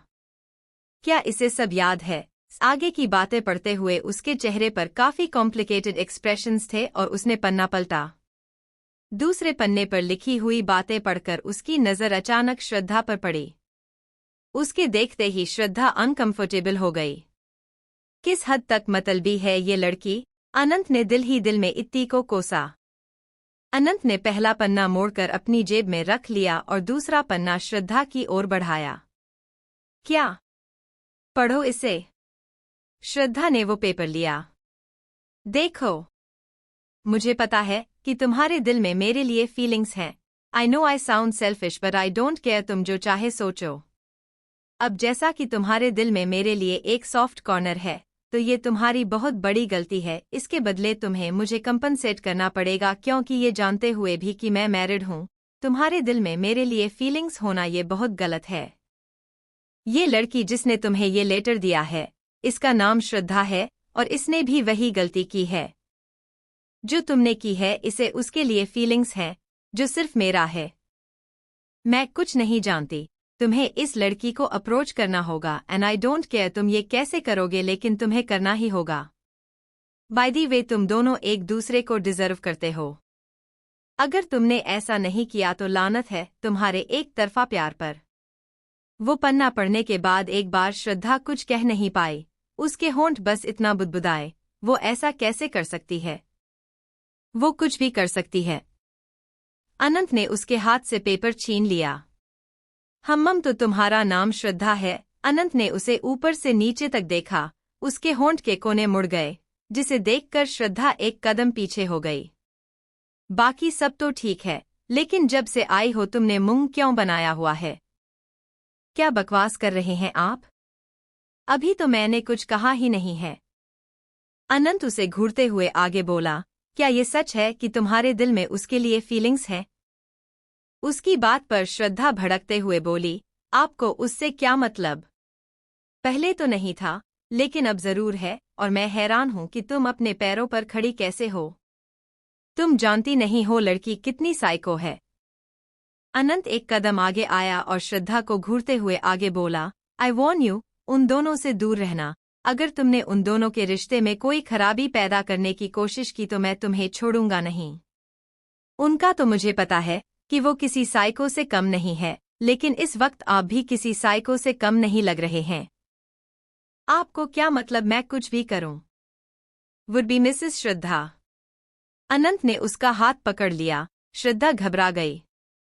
मुझे मतलब है मैं बिल्कुल बर्दाश्त नहीं करूंगा कि उन दोनों के बीच कोई आए। आप भी तो। श्रद्धा ठहरी और हिम्मत करते हुए बोली, आपके दिल में भी तो उनके लिए फीलिंग्स हैं। Don't you dare. मेरी फीलिंग्स समझ पाना तुम्हारे बस की बात नहीं है। मेरी फीलिंग्स में मैंने उसे पाने की ख्वाहिश कभी नहीं की है, और उसने पहली बार मुझसे कुछ मांगा है तो मैं उसे जरूर दूंगा। क्या मतलब है आपका? श्रद्धा की घबराहट बढ़ गई। यही कि अगर तुम्हारा कोई बॉयफ्रेंड है तो उसे भूल जाओ। अनंत एक कदम पीछे हुआ। अब वो दोबारा अपने घर के अंदर था। उसने श्रद्धा के मुंह पर दरवाजा बंद कर दिया। श्रद्धा हैरान सी खड़ी थी। उसकी सांसें तेज हो गई थी। वो जल्दी से वहां से भाग गई। बीच में पत्थरों से टकराकर वो गिरने को हुई, लेकिन जैसे तैसे संभलकर आखिर वो वहां से निकल गई। आहार्य और इत्ती किड्स सेक्शन में थे। इत्ती इधर-उधर देख रही थी। वो जो चीजों को बिना पूरा देखे उन्हें खरीद लेती थी, आज वो कॉन्फ्यूज थी। हम क्या ले? मुझे समझ नहीं आ रहा। मुझे तो बच्चों की चीजें खरीदने का एक्सपीरियंस ही नहीं है। आप बताइए ना। हाँ, जैसे मेरी तो ये दूसरी शादी है। उसके जवाब पर इत्ती का मुंह बन गया। आपसे कुछ पूछना ही बेकार है, उसने कहा और उससे दूर होकर इधर-उधर चीजें देखने लगी। कपड़े लूं? लेकिन ये भी तो पता नहीं है कि लड़का है या लड़की। आहार्य की नजर एक ओर गई और वो ना चाहते हुए भी उस ओर चला गया। आहार्य उस डॉल के सामने आकर खड़ा हुआ। वो एक छोटी सी डॉल थी जिसने सफेद रंग की फ्रॉक पहनी थी।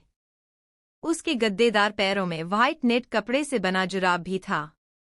उसे देखकर आहार्य के होठों पर मुस्कुराहट आ गई। वो एक लम्हे में खो सा गया कि एक छोटी सी बच्ची इस गुड़िया से खेलते हुए कैसी लगेगी। उसने अपने होठ कस लिए क्योंकि वो उसका चेहरा इमेजिन नहीं कर पा रहा था। कितनी प्यारी है ना? आहार्य अपनी सोच से बाहर आया। उसकी नजर इत्ती के चेहरे पर पड़ी। हाँ, वो बिल्कुल ऐसी ही तो दिखेगी, उसने सोचा। इत्ती अब तक उस डॉल को उठा चुकी थी। लेकिन जरूरी थोड़ी है कि बेबी गर्ल ही हो। अगर बेबी बॉय हुआ तो हम क्या करेंगे? और अगर बेबी गर्ल भी हुई और उसे डॉल से खेलना पसंद नहीं हुआ तब?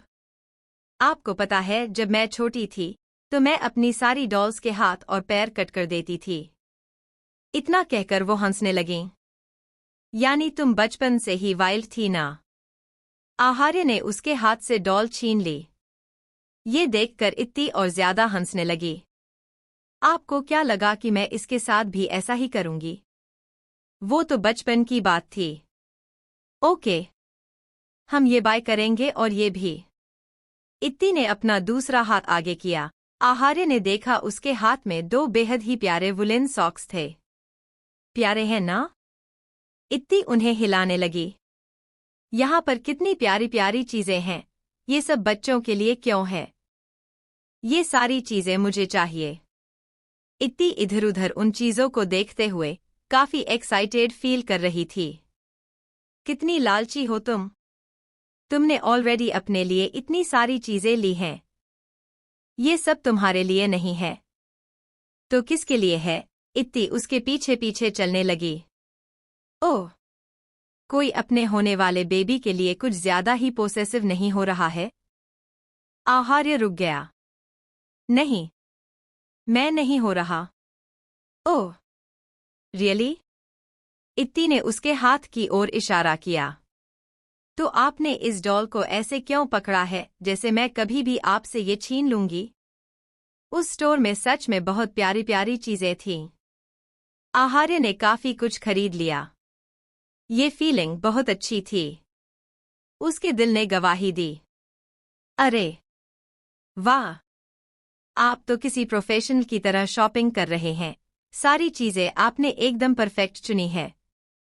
हाँ, तो तुम्हारा हस्बैंड हर एस्पेक्ट्स में परफेक्ट है। उसकी बात सुनकर इत्ती ने उसे अजीब तरीके से देखा। बात वो नहीं है, बात यह है कि आप इतना प्रोफेशनल होकर बच्चों की शॉपिंग कैसे कर रहे हैं? सच सच बताइए, कहीं आपके ऑलरेडी बच्चे तो नहीं हैं? आहार्य ने उस पर एक अजीब नजर डाली और उसे इग्नोर कर आगे निकल गया। जवाब तो दीजिए। इत्ती उसके पीछे पीछे चलने लगी। आप ये गर्ल और बॉय दोनों के कपड़े क्यों ले रहे हैं? इससे अच्छा हम कॉमन कपड़े लेते हैं ना, जो दोनों के लिए यूज आए। इत्ती बोलती चली गई और आहार्य उसे इग्नोर करते। एक बात बताइए, आपने कभी मेरी शॉपिंग तो इतने इंटरेस्ट से नहीं की? जब मैं अपने लिए शॉपिंग करती हूँ तब तो पूरा वक्त आपका मुंह बना हुआ रहता है। इत्ती उसके आगे आकर खड़ी हो गई। सच सच बताइए, आप बहुत एक्साइटेड हैं ना हमारे बेबी के लिए? कब से बोले जा रही हो? थोड़ी देर अपने मुंह को रेस्ट भी दे दो। नहीं, पहले आप एक्सेप्ट कीजिए कि आप हमारे बेबी के लिए बहुत ज्यादा एक्साइटेड हैं। इत्ती ने उसके बाजू को पकड़ लिया। बताइए ना, प्लीज, आपने कभी उसके लिए कुछ कहा नहीं। अब तो बेबी को भी सुनना है ना, बेबी? इत्ती ने अपने दूसरे हाथ से अपने पेट को छुआ। वो मेरा भी बच्चा है, मुझे उसके आने की एक्साइटमेंट क्यों नहीं होगी? आहार्य ने इधर उधर देखते हुए जवाब दिया। तुमने सुना? माय डियर बेबी, मैंने आखिरकार इनके मुंह से एक्सेप्ट करवा ही दिया। अब तो तुम खुश हो ना? और देखो तो जरा, कोई ब्लश कर रहा है। कौन कर रहा है? कुछ भी बोलती हो तुम। आहार्य ने उसकी नाक खींची। शॉपिंग के बाद इत्ती आहार्य को जबरदस्ती उसी मॉल के 5th फ्लोर पर बने एक रेस्तरां में ले आईं। एक दिन खाने से कुछ नहीं होता, चलिए ना चलते हैं।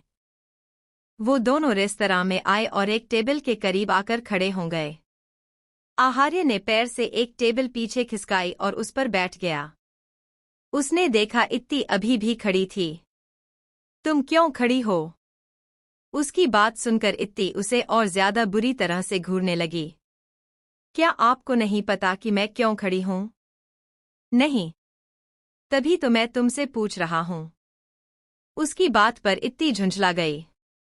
आपको पहले मेरे लिए चेयर खींचनी चाहिए थी, जैसे मूवीज में होता है, लेकिन आप तो खुद पहले बैठ गए। मेरे पास सिर्फ 2 ही हाथ हैं, जो फिलहाल काम कर रहे हैं। आहार्य ने अपने दोनों हाथ ऊपर किए तो उसके दोनों हाथ में बहुत सारे शॉपिंग बैग्स थे। शायद इसीलिए उसने चेयर को अपने पैर से खिसकाया था। वो सब मुझे नहीं पता।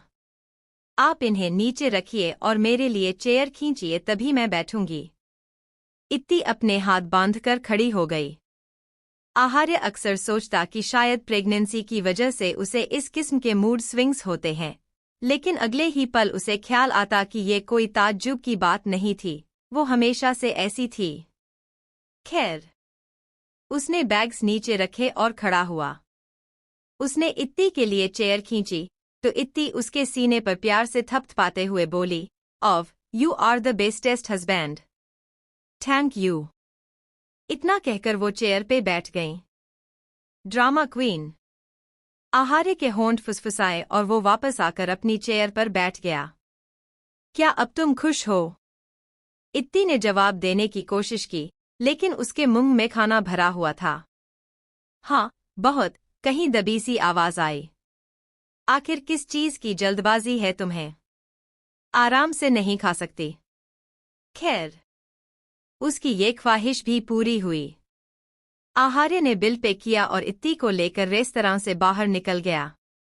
अभी वो रेस्तरां से निकले ही थे कि किसी ने पीछे से पुकारा, oh mister Singh, is that you? Long time no see. आहार्य से पहले इत्ती जल्दी से पलटी। उसने सामने देखा, आहार्य की उम्र का एक आदमी उनसे कुछ दूरी पर खड़ा था। शायद उसी ने उन्हें पुकारा था क्योंकि वो उन्हें देखकर मुस्कुरा रहा था। वो आदमी जल्दी से उनके करीब आकर खड़ा हो गया। चलो यहां से, आहार्य इत्ती को हुए देखते हुए बोला। इतनी क्या जल्दी है? हम थोड़ी देर तो बात कर ही सकते हैं। आज बिना किसी अपॉइंटमेंट के आपसे मिलने का मौका मिला है। आप तो दुनिया से जैसे कहीं गायब ही हो गए हैं। मैंने सुना है कि आपकी कंपनी काफी लॉस में जा रही है। इत्ती का अब जाने का कोई इरादा नहीं था, वो वैसे ही खड़ी रही। आहार्य भी ये समझ गया। आखिर उसने उस आदमी को जवाब दिया, that's none of your business. Actually that's my business, क्योंकि आपकी ही मेहरबानी है कि इस साल मुझे बिजनेसमैन ऑफ द ईयर का अवार्ड मिलेगा। आई थिंक आपको पता नहीं होगा, पूरे देश में इस बार मेरी कंपनी ने सबसे ज्यादा प्रॉफिट कमाया है। That's great, congratulations. आहार्य ने उसे अनइंटरेस्टेड वे में जवाब दिया। No that's not great. इत्ती की बात सुनकर वो आदमी भी उसे देखने लगा। इत्ती उसे घूरते हुए आगे बोली, क्या तुम्हें बिजनेसमैन ऑफ द ईयर का अवार्ड मिल गया है? पहले तो वो आदमी कुछ हैरान हो गया क्योंकि इत्ती ने डायरेक्ट उसे तुमसे एड्रेस किया था। खैर, वो आहार्य के साथ थी, उसने गेस किया कि जरूर वो उसकी वाइफ होगी। नहीं, अभी नहीं, उसने जवाब दिया। तो फिर किस बात की इतनी खुशी है? मिसेस सिंह, शायद आप मेरी बात का बुरा मान गईं। नहीं, तुम्हारी बात तो बहुत फनी थी, लेकिन उतनी ही फजूल, इतनी कि मुझे हंसी भी नहीं आई। सी। फिर उसने आहार्य के बाजू को पकड़ा और उससे चिपक कर खड़ी हो गई। हबी, अवार्ड फंक्शन कब है? 4 महीने हैं, अभी। आहार्य ने उसे जवाब दिया। ओक्का, अभी 4 महीने हैं, और तुम ऐसे रिएक्ट कर रहे हो जैसे तुम्हें अवार्ड मिल ही गया हो। रही बात सबसे ज्यादा प्रॉफिट कमाने की, तो इसमें कौन सी बड़ी बात है? मेरे हस्बैंड वेकेशन पर थे इसलिए तुम्हें सक्सेस भीख में मिल गई। इत्ती की बात सुनकर आहार्य के चेहरे पर मुस्कान आ गई। आप अब ज्यादा बोल रही हैं। हब्बी, क्या मैंने ज्यादा बोला? नहीं, तुम हमेशा सही बोलती हो। इत्ती ने उस आदमी को घूर कर देखा, और वो तुम थे जो हमारे पास बकवास करने आए थे, हम नहीं।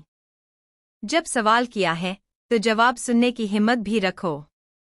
इत्ती ने अपनी 3 उंगलियां ऊपर की, बाय। डायरेक्ट इवेंट वाले दिन मिलते हैं, मैं तुम्हारी वो हारी हुई शक्ल देखने का वेट करूंगी। आहार्य और इत्ती कार में थे, कार में खामोशी थी।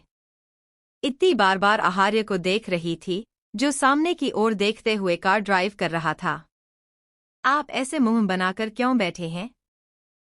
आप जानते हैं ना, मुझसे किसी का फालतू एटीट्यूड बर्दाश्त नहीं होता, और आखिर मैंने ऐसा भी क्या कह दिया? तुमने कहा कि तुम उसकी शक्ल देखने का वेट करोगी। इत्ती का मुंह खुल गया। उसने तो सोचा था कि आहार्य इसलिए नाराज है क्योंकि उसने बिना सोचे उस आदमी को चैलेंज कर दिया, लेकिन उसकी नाराजगी की वजह तो कुछ और थी, वो भी इतनी अजीब। What rubbish! तो आप इस वजह से मुंह बनाकर बैठे थे? हाँ, तो तुम आखिर उसकी शक्ल देखने का वेट क्यों करोगी? मेरा वो मतलब नहीं था, मैं तो आई डोंट केयर। तुम बस उसकी शक्ल भूल जाओ। क्या पागल वागल हो गए हैं? मेरे दिमाग में कोई डिलीट बटन थोड़ी है जो मैं उसे दबाऊं और एकदम से उसकी शक्ल भूल जाऊं। फिर मुझसे बात मत करो। इत्ती ने उसकी अजीब जिद पर उसे एक पल घूरा तो पाया वो सच में नाराज था। अम्मम्मम। अच्छा ठीक है, मैं भूल गई उसकी शक्ल। उसने अपना सर हिलाया, मुझे बिल्कुल याद नहीं है। Good girl. आहार्य ने हाथ बढ़ाकर उसके सर को थपथपाया तो इत्ती उसका हाथ अपने सर से हटाकर अपने हाथ में लेते हुए बोली, आपको ये अवार्ड इस बार भी जीतना होगा, वरना आपकी मिसेस की इंसल्ट हो जाएगी। मिसेस? आहार्य हंस पड़ा। बताइए न, तुम्हारी ख्वाहिश है तो कैसे पूरी नहीं करूंगा। मैं अपनी मिसेस की इंसल्ट नहीं होने दूंगा। ओक देन डन, कल से आप ऑफिस जा रहे हैं।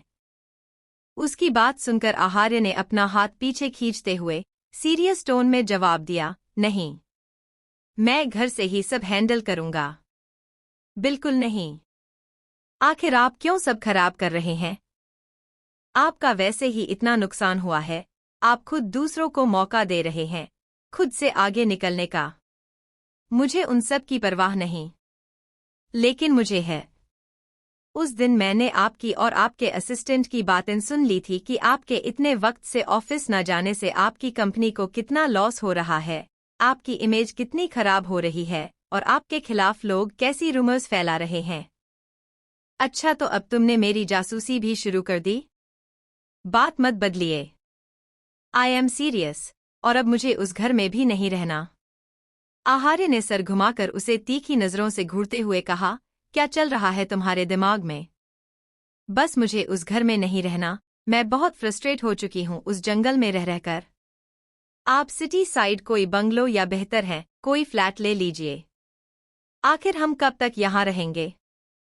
अब कल को हमारा बेबी होगा तो क्या वो उस जंगल में रहेगा? यहाँ तो दूर दूर तक कुछ नहीं है।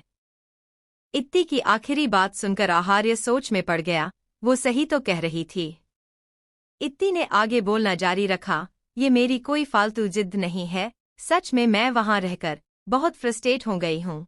अगर आपने इनकार किया तो मैं अपने पेरेंट्स के पास चली जाऊंगी। नहीं, तुम कहीं नहीं जाओगी। तो फिर आप मेरी बात मानेंगे ना? आहार्य ने एक पल सोचने के बाद सर हिला दिया। सर मत हिलाइए, वर्ड्स। हाँ, आहार्य ने धीरे से कहा। आहार्य और इत्ती वापस घर आए। आप रूम में जाइए, मैं थोड़ी देर में आ रही हूँ। कहाँ जा रही हो तुम? आहार्य उसे देखने लगा। बस यहीं हूँ, आप जाइए ना। मैं बस 5 मिनट में आ रही हूँ। इत्ती श्रद्धा के रूम के सामने आई, उसने दरवाजा धक्का देकर खोला। श्रद्धा जो बेड पर बैठी थी उसकी नज़र सामने गई, इत्ती को देखकर वो झट से खड़ी हो गई। तुम रुको, मैं खुद ही आ रही हूँ। ऐसा बोलकर इत्ती रूम के अंदर आ गई। श्रद्धा तेज कदमों से उसके सामने आकर खड़ी हुई। आप ऐसा कैसे कर सकती हैं? मैंने क्या किया? बनिए मत। आपने उस आदमी से कहा कि वो मुझे अपोज करे। आखिर आप मेरे साथ ऐसा कर कैसे सकती हैं? उसकी बात सुनकर इत्ती के होठों पर स्माइल आ गई। ओह, तो उसने तुम्हें बता दिया, जरा सोचो। कितना लॉयल शख्स है, उसने रिश्ते की बुनियाद सच से रखी। आई एम इम्प्रेस्ड, तुम भी हुई होगी ना? कितनी घटिया हैं आप। श्रद्धा उसे हैरानी से देखने लगी। ओ प्लीज, अब बनो मत, एक तो मैंने तुम्हारे लिए इतना अच्छा कैंडिडेट चुना है और तुम मुझ पर ही भड़क रही हो। अम्मम वो क्या कहते हैं? अच्छाई का जमाना ही नहीं है, बिल्कुल सही कहते हैं। क्या आपको कोई पछतावा नहीं है? पछतावा? इत्ती ने मुंह टेढ़ा किया, फिर उसे देखते हुए आगे बोली, I am proud of my self. मैं कितनी नर्म दिल हूँ। तुमने मेरे हस्बैंड पर गलत निगाह डालने की कोशिश की, ये जानने के बाद भी मैंने तुम्हारा मुंह तोड़ने की जगह तुम्हारे लिए इतना अच्छा सोलमेट चुना। क्या ये मेरी अच्छाई नहीं है? इत्ती ने उसके कंधे पर हाथ रखा। देखो, पहले तो मुझे तुम पर इस कदर गुस्सा आया था कि मैं तुम्हें बर्बाद कर दूं। फिर मैंने सोचा कि तुमने मेरी जान बचाई है। तुम चाहती तो जब मैं कोमा में थी मुझे अपने रास्ते से हटा सकती थी। तुम्हारे लिए काफी आसान होता, लेकिन तुमने अपना फर्ज ईमानदारी से निभाया। इत्ती अचानक खामोश हो गईं। उसके चेहरे पर कॉम्प्लिकेटेड एक्सप्रेशंस आ गए। आह! अपने पेट पर हाथ रखकर वो दर्द से कराह उठी। क्या हुआ आपको? श्रद्धा ने घबराहट से पूछा। उसके चेहरे पर फिक्र थी। इत्ती अगले ही पल जोर से हंस पड़ी। उसने श्रद्धा के चेहरे की ओर इशारा करते हुए कहा, तुम्हें मेरी फिक्र है, यानी तुम अपने काम को लेकर लॉयल हो। आप नाटक कर रही थी? इत्ती ने अपनी मुस्कान काबू की। मैं तुम्हें अपनी बात का लाइव प्रूफ दे रही थी। हाँ, तो मेरे अच्छे दिल ने कहा कि तुम अच्छी हो तो क्यों ना मैं तुम्हारे साथ अच्छा करूं, और यकीन मानो, अनंत की पर्सनैलिटी उनसे काफी मिलती। इत्ती की बात सुनकर श्रद्धा के दिमाग में वो पल आया जब उसने पहली दफा अनंत को देखा था। हाँ, उसे भी आहार्य का एहसास हुआ था। तभी वो पहली दफा उसे देखकर एक पल ठहरी थी। तुम्हें भी ये फील आया होगा ना?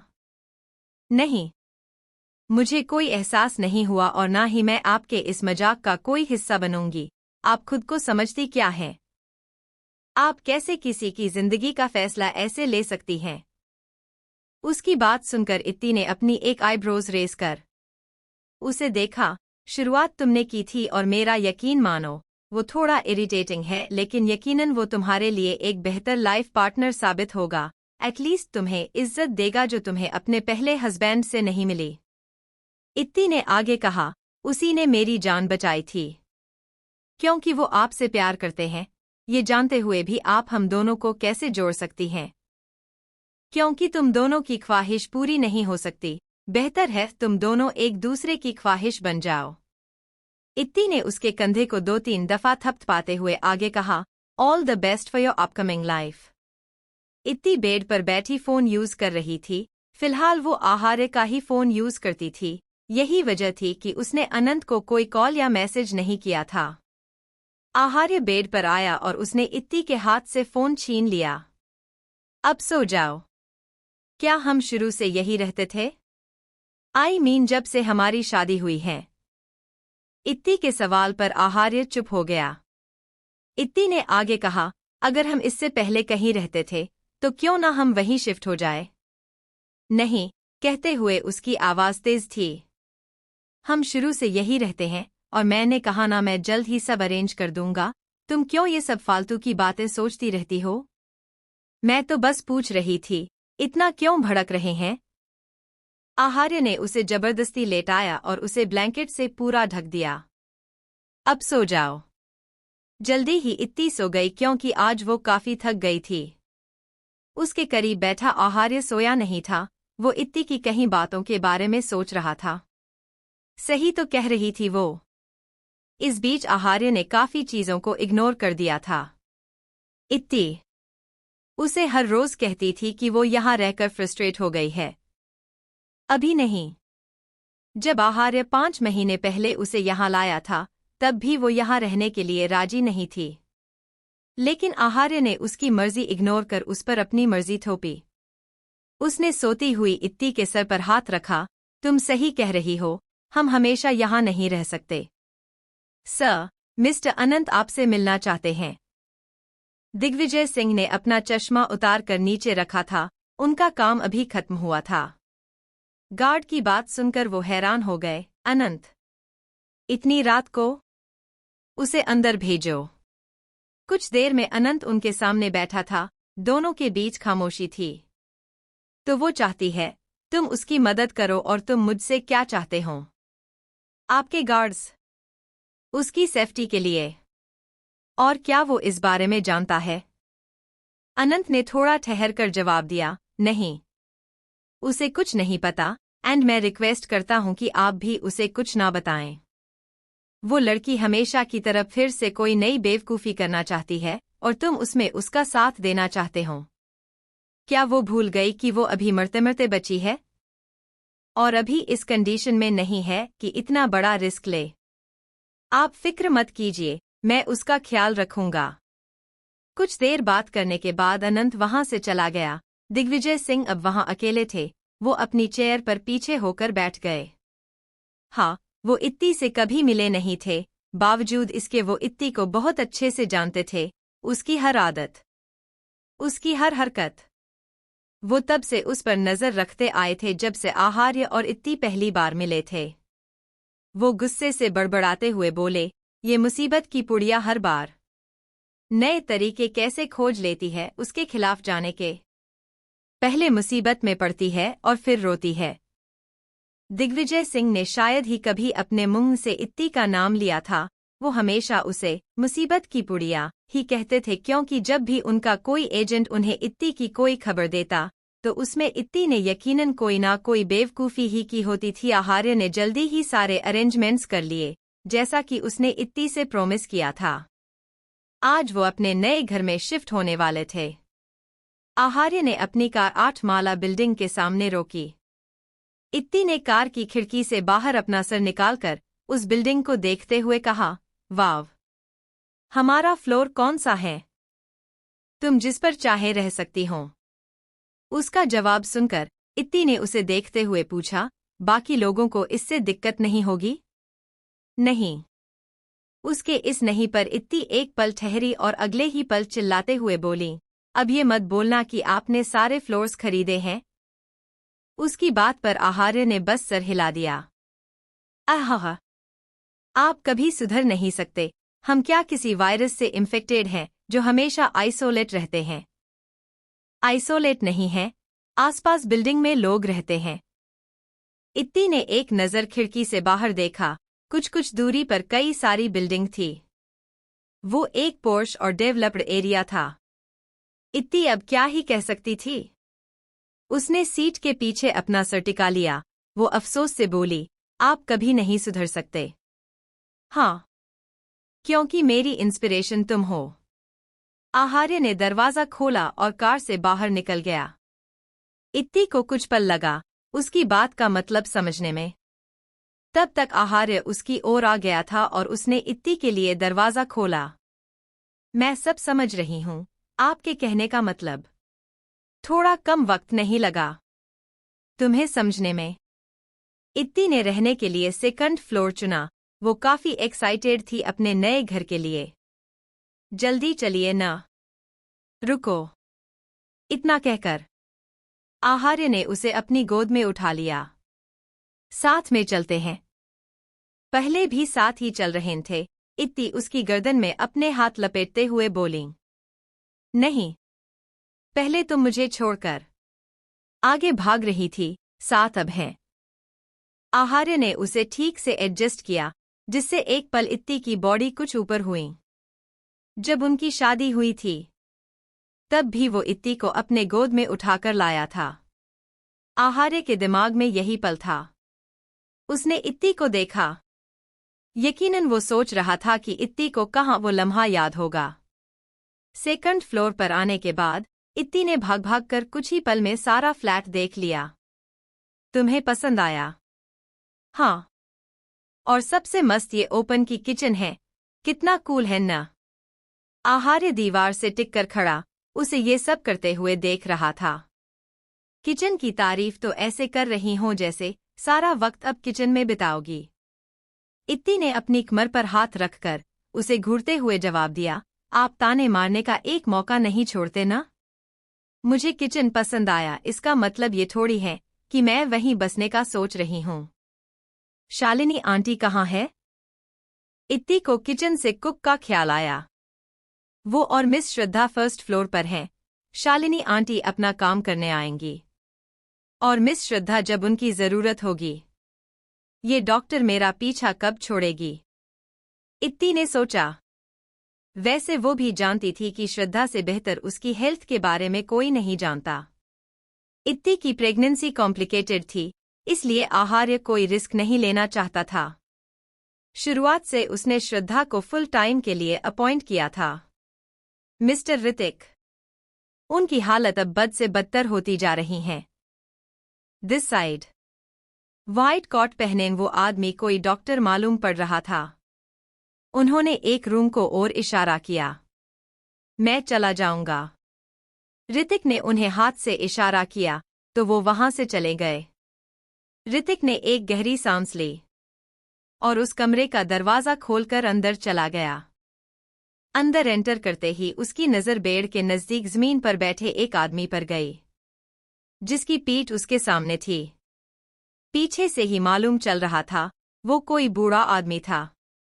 उसकी कमर झुकी हुई थी और पीछे के बाल जो नजर आ रहे थे वो बिल्कुल सफेद थे।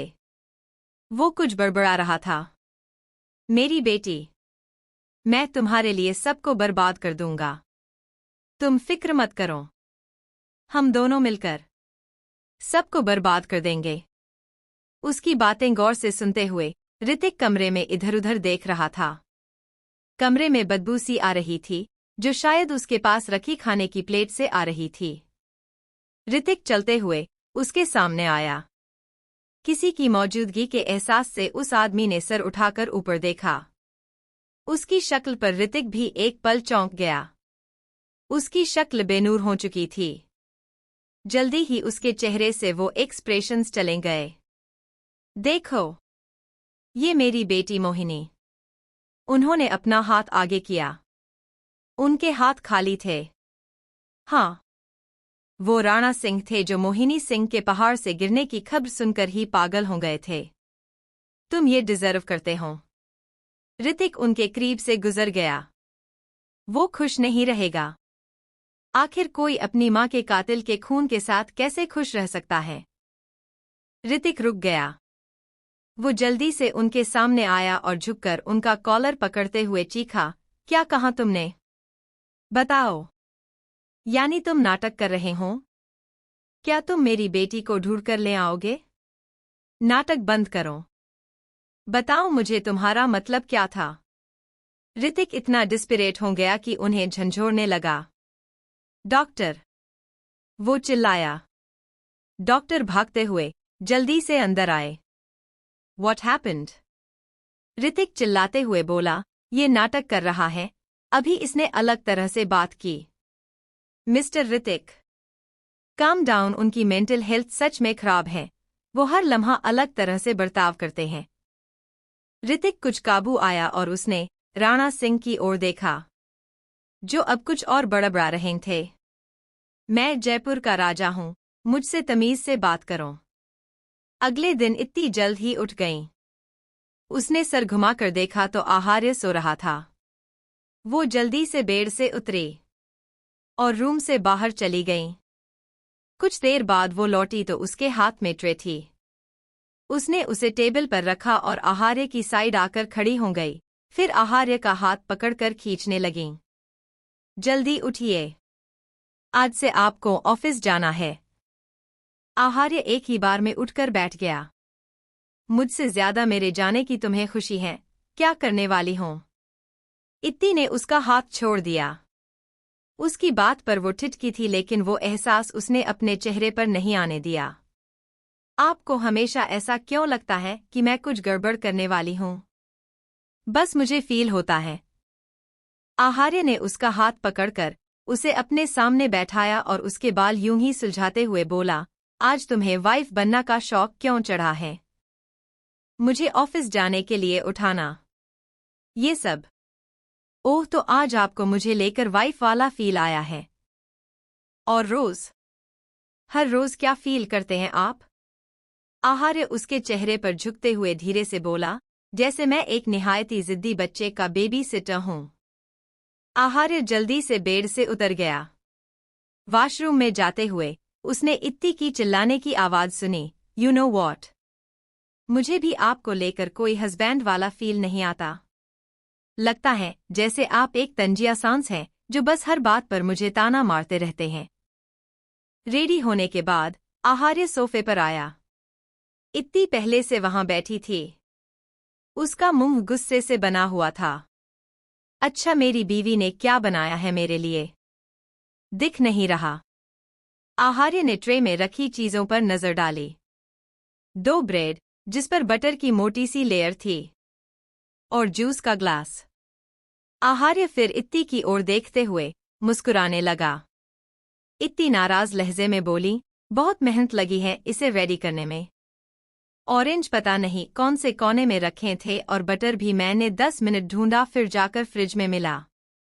तुम कितनी अच्छी हो, मेरे लिए तुमने इतनी मेहनत की। I feel so lucky. दिल से बोल रहे हैं ना? कहीं आपकी बात का कोई दोहरा मतलब तो नहीं है? इत्ती ने उसे वार्निंग लुक दिया। मेरी इतनी हिम्मत कहा? हाँ फिर ठीक है। आहार्य ने ब्रेड उठाया और उसे देखते हुए बोला, तुम्हें नहीं लगता बटर कुछ ज्यादा है? चुपचाप से खा लीजिए। जानबूझकर ज्यादा डाला है ताकि आपका फिगर खराब हो जाए। मैं मोटी हो रही हूँ तो आपको भी मैं हैंडसम नहीं दिखने दूंगी। रोज आपको फैटी फूड खिलाकर आपके एब्स खराब कर दूंगी। आज से यही मकसद है मेरा। इत्ती अपने बेडरूम में अकेली बैठी अपना फोन स्क्रॉल कर रही थी। अचानक उसका फोन रिंग हुआ। उसने देखा कि उसे किसी अननोन नंबर से कॉल आ रहा था। ये फोन उसे कुछ वक्त पहले ही आहार्य ने दिया था। इसमें ज्यादा लोगों के कॉन्टैक्ट्स नहीं थे। उसने कॉल रिसीव किया तो उधर से किसी की घबराई हुई आवाज आई, मिसेज सिंह। आपके कहने पर मैंने मॉल में वो सारी चीजें मिस्टर सिंह से कही थी। अब मुझे डर लग रहा है। मैं कभी उनसे ये कहने की हिम्मत नहीं कर सकता था, लेकिन सिर्फ आपकी धमकी की वजह से मैंने इतना बड़ा जोखिम उठाया है। और अब मैं उनकी नजरों में आ गया हूँ। मुझे डर है कि। इत्ती ने उसकी बात बीच में काटते हुए कहा, डोंट वरी, वो कुछ नहीं करेंगे और कुछ करेंगे भी तो मैं हूँ हैंडल करने के लिए। अब दोबारा मुझे कॉल मत करना। इतना कहकर उसने कॉल कट कर दिया। इधर उस आदमी ने फोन नीचे रखा और डरते हुए अपने सामने बैठे शख्स को देखा। I am really sorry sir. Ma'am ने मुझसे ये करने के लिए कहा था। अगर मैं उनकी बात ना मानता तब भी मैं मुश्किल में फंस जाता। सही किया। आहार्य की बात सुनकर वो आदमी कंफ्यूज हो गया। हाँ, तुमने सही किया उसकी बात मानकर।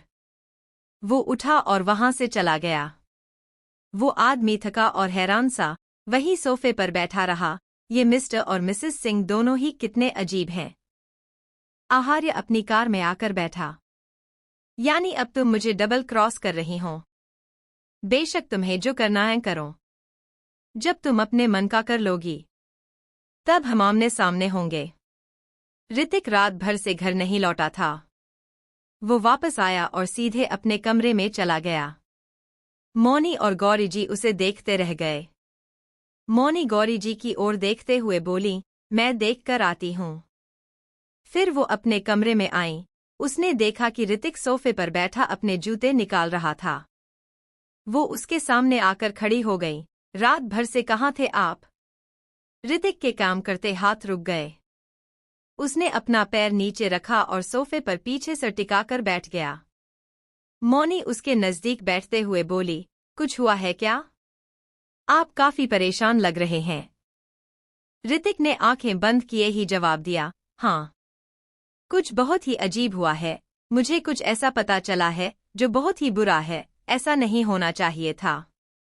ऋतिक की उलझी बातों ने मौनी को उलझा दिया। क्या बोल रहे हैं आप? साफ साफ बताइए ना। और रात भर से आप कहाँ थे आप? ऋतिक ने अपनी आंखें खोलते हुए कहा, मैं सिरोही गया था। वो सीधा होकर बैठा। मौनी जी, एक ऐसा शख्स जिसने सारी उम्र तकलीफ झेली और अब वो खुश हैं। किसी ऐसे के साथ जिससे वो बहुत प्यार करता है। मुझे कुछ ऐसा पता चला है जो उन दोनों की जिंदगी में बहुत मुश्किलें पैदा कर सकता है। मैं नहीं चाहता कि वो शख्स फिर से उन खुशियों से महरूम हो जाएं जो वो डिजर्व करता है। एक और मुझे लगता है कि मुझे ये बात उन्हें बतानी चाहिए, लेकिन मुझे डर है कि इससे उनकी जिंदगी बिखर जाएगी। एक तरफ मैं ये भी सोच रहा हूँ कि क्या मुझे ये बात छुपानी चाहिए, लेकिन ये बात उन्हें बतानी भी जरूरी है क्योंकि मैंने आज तक उनसे कुछ नहीं छुपाया है। और खैर, ये तो उन्हें जानने का हक है। ये उनकी जिंदगी का सबसे बड़ा सच है। मैं नहीं बताऊंगा तो क्या दगाबाज कहलाऊंगा? मौनी ने ऋतिक का हाथ अपने हाथ में लिया और उसकी आंखों में देखने लगी। वो उसके चेहरे को पढ़ने की कोशिश कर रही थी, उसके मन की गहराइयों को समझने की कोशिश कर रही थी। कुछ वक्त बाद उसने पलकें झपकाई तो ऋतिक ने भी इत्मीनान से सर हिला दिया। शाम में जब आहार्य वापस लौटा तो इत्ती लिविंग हॉल में बैठी उसका वेट कर रही थी। उसे देखते ही इत्ती ने अपने हाथ में पकड़ी वो फैशन मैगजीन टेबल पर पटकी, जिसे शायद वो कुछ देर पहले पढ़ रही थी। वो सोफे से उठी और आहार्य के नजदीक आते हुए बोली, तो कैसा रहा आपका दिन? कहते हुए इत्ती ने उसका कोट निकाल दिया। अच्छा था। मुझे बहुत सारी इंटरेस्टिंग चीजों के बारे में पता चला, आहार्य ने दोहरे मतलब से कहा।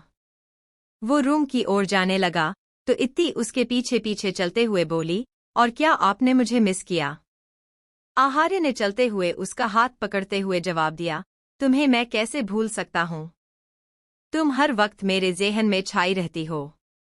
अगले दिन इत्ती को फिर किसी अनजान नंबर से कॉल आया। उस वक्त वो सो रही थी और कॉल आने से उसकी नींद खराब हो गई थी। हेलो। कौन? उसने कुछ गुस्से से कहा। दूसरी तरफ जो आवाज आई उसे सुनकर इत्ती ने झट ने अपनी आंखें खोलीं। वो उठकर बैठ गई। क्या मेरी आवाज आ रही है? हाँ, मैं सुन रही हूँ। इत्ती की नींद हवा हो गई थी। कुछ देर बात करने के बाद उसने कॉल कट कर दिया। फोन बेड के दूसरी ओर फेंक कर उसने अपने चेहरे को अपने दोनों हाथों से ढक लिया। Hope so. इस बार सब कुछ वैसा ही हो जैसे मैंने सोचा है, कुछ भी गड़बड़ ना हो। जो मैं करने जा रही हूँ उसका नतीजा सोचकर ही मुझे डर लग रहा है, लेकिन अगर मैंने ऐसा नहीं किया तो मैं खुद को कभी रेस्पेक्टफुल नज़रों से नहीं देख पाऊंगी। I am sorry. इस बार भी मैं आपके खिलाफ जा रही हूँ, लेकिन आपसे कहती तो आप मुझे कभी ये न करने देते। मुझे पता है कि आप मुझे कभी उस औरत के नज़दीक भी ना जाने देते, लेकिन मैं कोई बुज़दिल नहीं हूँ जो उसके डर से छिप जाऊं। उसने जो मेरे साथ किया है मैंने उससे उसी अंदाज में बदला नहीं लिया, तो मेरा नाम भी इत्ती सिंह राजपूत नहीं। आप जरा बताएंगी हम कहाँ जा रहे हैं? कहाँ ना? मैं अपने किसी रिलेटिव से मिलने जा रही हूँ। लेकिन क्या आपने सर को इस बारे में इन्फॉर्म किया? और कौन रिलेटिव? इत्ती कार का दरवाज़ा खोल ही रही थी। उसके सवाल पर वो गुस्से से श्रद्धा को देखते हुए बोली, ज्यादा मेरी माँ मत बनो। तुम्हें इसलिए साथ लेकर जा रही हूँ क्योंकि मुझे ड्राइविंग नहीं आती है, अब जल्दी से कार स्टार्ट करो। बोलकर उसने कार का दरवाज़ा खोला और पैसेंजर सीट पर बैठ गई। इत्ती ने एक जगह कार रोकने को कहा। श्रद्धा ने विंडो से बाहर देखा तो वो काफी अजीब सी जगह थी, वहां कोई इक्का दुक्का लोग ही नजर आ रहे थे। आपने कार यहाँ क्यों रुकवाई? कैसे अजीब सी जगह है? इत्ती ने उसके सवाल को इग्नोर किया और कार से बाहर निकल गई। तुम यही मेरा वेट करो, अगर मुझे आने में 1 घंटा भी लगे तब भी तुम्हें यही मेरा वेट करना है। उसकी कोई बात सुने बगैर इत्ती वहां से चली गई। श्रद्धा बहुत घबरा रही थी लेकिन वो इत्ती से डरती भी थी। ना जाने कब उसके दिल में इत्ती का डर बैठ गया था और उसे उसकी काफी फिक्र भी हो रही थी। ये हमेशा उल्टे सीधे काम क्यों करती रहती हैं? मुझे लगा नहीं था तुम मुझसे मिलने आओगी। इत्ती के बगल में एक कार आकर रुकी। इत्ती ने उस चेहरे को देखा और दरवाज़ा खोलकर कार में बैठ गई। कैसे ना आती, आखिर आप वो वाहिद शख्स हैं जो मुझे मेरे पास्ट के बारे में बता सकती हैं। बुआ सा। लेकिन तुमने इतनी आसानी से मुझ पर यकीन कैसे कर लिया? क्या पता मेरा मकसद तुम्हें लेकर अच्छा ना हो? तुम्हें तो पिछली चीजें याद ही नहीं है। इत्ती उन्हें टोकते हुए बोली, पिछली चीजें मैं जानना चाहती हूँ, तभी तो आपके पास आई हूँ। आपके सिवा कोई ऐसा नहीं है जो मेरी उलझनों को सुलझा सके। उसकी बात सुनकर मोहिनी सिंह सामने की ओर देखकर कार ड्राइव करते हुए बोली, इस बारे में तुम अपने पति से भी तो जान सकती थी। इत्ती ने खिड़की से बाहर की ओर देखते हुए जवाब दिया, वो मुझे कुछ नहीं बताते और मुझे लगता है कि वो नहीं चाहते कि मैं इन सब के बारे में जानूं। हाँ, वो शुरुआत से तुमसे हर बात छुपाता आ रहा है। मोहिनी सिंह की बात सुनकर इत्ती ने अपने बाएं हाथ की 2 उंगली को आपस में क्रॉस कर लिया। आप सही बोल रही हैं, मुझे भी ऐसा ही लगता है। वो अभी भी खिड़की से बाहर देख रही थी। उस दिन मॉल में जब वो मोहिनी सिंह से अनजाने में टकराई थी, तब मोहिनी सिंह ने उसे यकीन दिलाया कि वो उसे अच्छे से जानती है। इत्ती ने जब उनसे अपने माजी के बारे में सवाल किया कि क्या वो जानती है कि पास्ट में उसके साथ क्या हुआ था, तब भी वो उसे यकीन दिलाते हुए बोली थी कि वो उसके बारे में सब कुछ जानती है, लेकिन फिलहाल उनके पास इतना वक्त नहीं है कि वो उसे सब कुछ बता सके। अगर इत्ती उनसे मिलने के लिए राजी हो जाए तो जरूर वो उसे उसके माजी से रूबरू करवाएंगी। इत्ती ने भी उन पर यकीन करने का खेल रचा और उन्हें यकीन दिलाया कि वो अपने पास्ट के बारे में जानने के लिए किस कदर बेताब है। मोहिनी सिंह ने सर घुमाकर उसकी ओर देखते हुए कहा, क्या तुम उसे बताकर आई हो? उसकी बात सुनकर इत्ती ने उनकी ओर रुख किया और अपनी पलकें झपकाते हुए बोली, नहीं, अगर मैं उन्हें बताती तो वो मुझे कभी ना आने देते। मेरे पास ज्यादा वक्त नहीं है, मुझे उनके आने से पहले वापस घर पहुंचना होगा, वरना मुझे प्रॉब्लम हो सकती है। तुम फिक्र मत करो, मैं तुम्हारा ज्यादा वक्त नहीं लूंगी और तुम्हें सही सलामत तुम्हारी सही जगह पर पहुंचा दूंगी। Thank you. मोहिनी सिंह इत्ती को अपने फ्लैट में लेकर आई। इत्ती आसपास बड़े गौर से देख रही थी। बैठो, मोहिनी सिंह के कहने पर वो सोफे पर बैठ गई। मोहिनी सिंह वहां से चली गई। वो कुछ देर बाद लौटी। उन्होंने 2 ग्लास जूस टेबल पर रखा। लो, इसे पी लो, तुम प्रेग्नेंट हो। ज्यादा देर तक खाली पेट रहना तुम्हारे बच्चे की हेल्थ के लिए अच्छा नहीं है। इत्ती ने बगैर कोई सवाल किए जूस का ग्लास उठाया और उसे पीने लगी। 2 से 3 सिप लेने के बाद वो मोहिनी सिंह को देखते हुए बोली, अब आप बताएंगी कि मेरे साथ हुआ क्या था? मैं पिछले 5 महीने से कोमा में क्यों थी? जरूर। मोहिनी सिंह ने खुद भी एक सिप लिया। अचानक कांच टूटने की आवाज गूंजी। इत्ती के हाथ से ग्लास छूटकर नीचे गिरा था। उसने अपना सर पकड़ लिया। उसे अजीब फील हो रहा था। मोहिनी सिंह उसके करीब आते हुए बोली, तुम्हें क्या हुआ? Are you okay? अगले ही पल इत्ती की आंखें पूरी तरीके से बंद हो गई। जब उसकी दोबारा आंखें खुली, उसे कुछ वक्त लगा सब समझने में। वो सीधी होकर बैठ गई। उसका सर अभी भी भारी था। उसे कुछ समझ आया कि वो कार में थी। उसने अपने साइड में देखा तो अपने बगल में मोहिनी सिंह को बैठा पाया। ये मैं। वो ठीक से कुछ बोल नहीं पाई। उसके सर में दर्द हो रहा था। मोहिनी सिंह हंसते हुए बोली, ज्यादा मत सोचो। ज्यादा सोचना तुम्हारे बच्चे की हेल्थ के लिए अच्छा नहीं है। आप क्या करना चाहती हैं और मैं यहाँ कैसे आई? इत्ती ने मुश्किल से कहा। मैंने तुमसे कहा था ना कि मैं तुम्हें सही सलामत तुम्हारी असली जगह पर पहुंचा दूंगी। मैं अपना वादा पूरा करने तुम्हें यहाँ लेकर आई हूँ। पिछली बार तो तुम बच गई थी, लेकिन इस बार मैं तुम्हें बचने का कोई मौका नहीं दूंगी। क्या मतलब है आपका? इत्ती के चेहरे पर हैरानी आ गई। उसने खिड़की से बाहर देखा। वो कोई सुनसान जगह थी। उसने गौर किया, वो किसी पहाड़ की चोटी पर थे। आप क्या करना क्या चाहती हैं? उसने दरवाजा खोलने की कोशिश की, लेकिन वो लॉक था।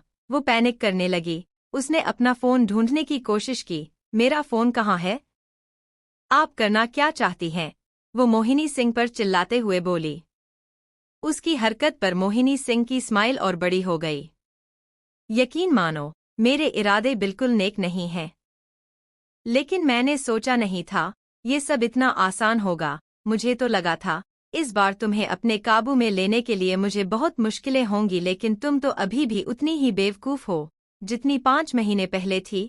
कितनी आसानी से मेरी बातों में आ गई। मोहिनी सिंह ने फ्रंट सीट पर बैठे 2 हट्टे-खट्टे आदमियों की ओर देखते हुए आगे कहा, इसे बाहर निकालो। इत्ती ने अब उन दोनों पर गौर किया था। वो मोहिनी सिंह पर भड़कते हुए बोली, तुम्हारी हिम्मत कैसे हुई मुझे धोखा देने की? उसकी बदतमीजी पर मोहिनी सिंह ने उसका चेहरा जोर से पकड़ा और गुस्से से बोली, तुम्हारी इसी जबानदराजी से मुझे सबसे ज्यादा चिढ़ है। इत्ती ने उसका हाथ झटक दिया। मोहिनी सिंह ने उस पर हाथ उठाना चाहा तो इत्ती ने उसका हाथ पकड़ लिया। मैंने भी नहीं सोचा था तुम इतनी बेवकूफ निकलोगी। मुझे काबू करने के लिए सिर्फ 2 बॉडीगार्ड? ये मेरी इंसल्ट है। तुम लोग देख क्या रहे हो? बाहर निकालो इसे और फेंक दो नीचे। मोहिनी सिंह दोनों पर चिल्लाई। वो गार्ड्स फिर भी नहीं हिले। इत्ती उन दोनों को देखते हुए बोली, तुम लोगों ने सुना नहीं? बुआसा ने क्या कहा? इन्हें बाहर निकालो और फेंक दो नीचे। Okay ma'am. कहते हुए वो दोनों कार से बाहर आए और मोहिनी सिंह की ओर का दरवाजा खोलकर उन्हें घसीटते हुए कार से बाहर निकालने लगे। ये तुम लोग क्या कर रहे हो? आखिर मुझे क्यों बाहर निकाल रहे हो? इत्ती ने मोहिनी सिंह के पर्स से अपना फोन निकाला और किसी को कॉल किया, जल्दी आओ। क्या तुम इंतजार कर रहे हो कि वो मोहिनी मुझे इस बार भी पहाड़ी से नीचे फेंक दे? क्या तुम तब मुझे बचाने आते? करीब 2 मिनट बाद ही वहां एक साथ कई सारी कार्स आकर रुकीं।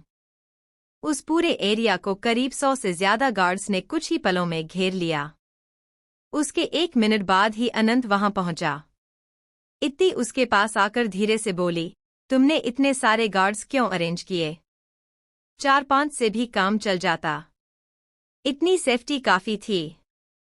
अनंत खुद भी हैरान था, उसने नहीं सोचा था कि दिग्विजय सिंह इतने सारे लोगों को भेज देंगे। मोहिनी सिंह भी हैरान थी, उन्हें हैरानी इस चीज की थी कि आखिर उनके आदमी उनके खिलाफ कैसे चले गए। वो गुस्से से चिल्लाते हुए बोली, तुम्हारी हिम्मत कैसे हुई मुझे धोखा देने की? तुम्हें तो मैं छोड़ूंगी नहीं।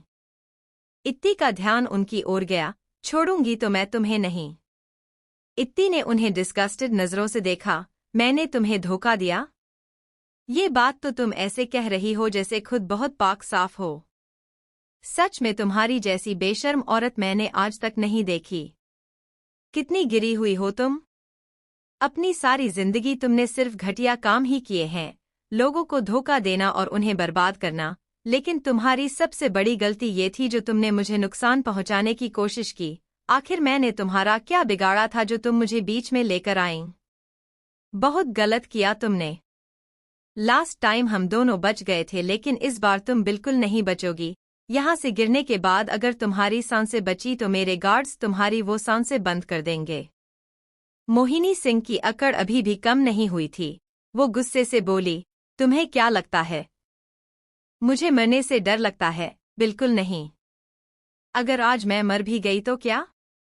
लेकिन तुम कभी खुश नहीं रहोगी, बद्दुआ है मेरी। उसकी बात सुनकर इत्ती जोर जोर से हंसने लगी।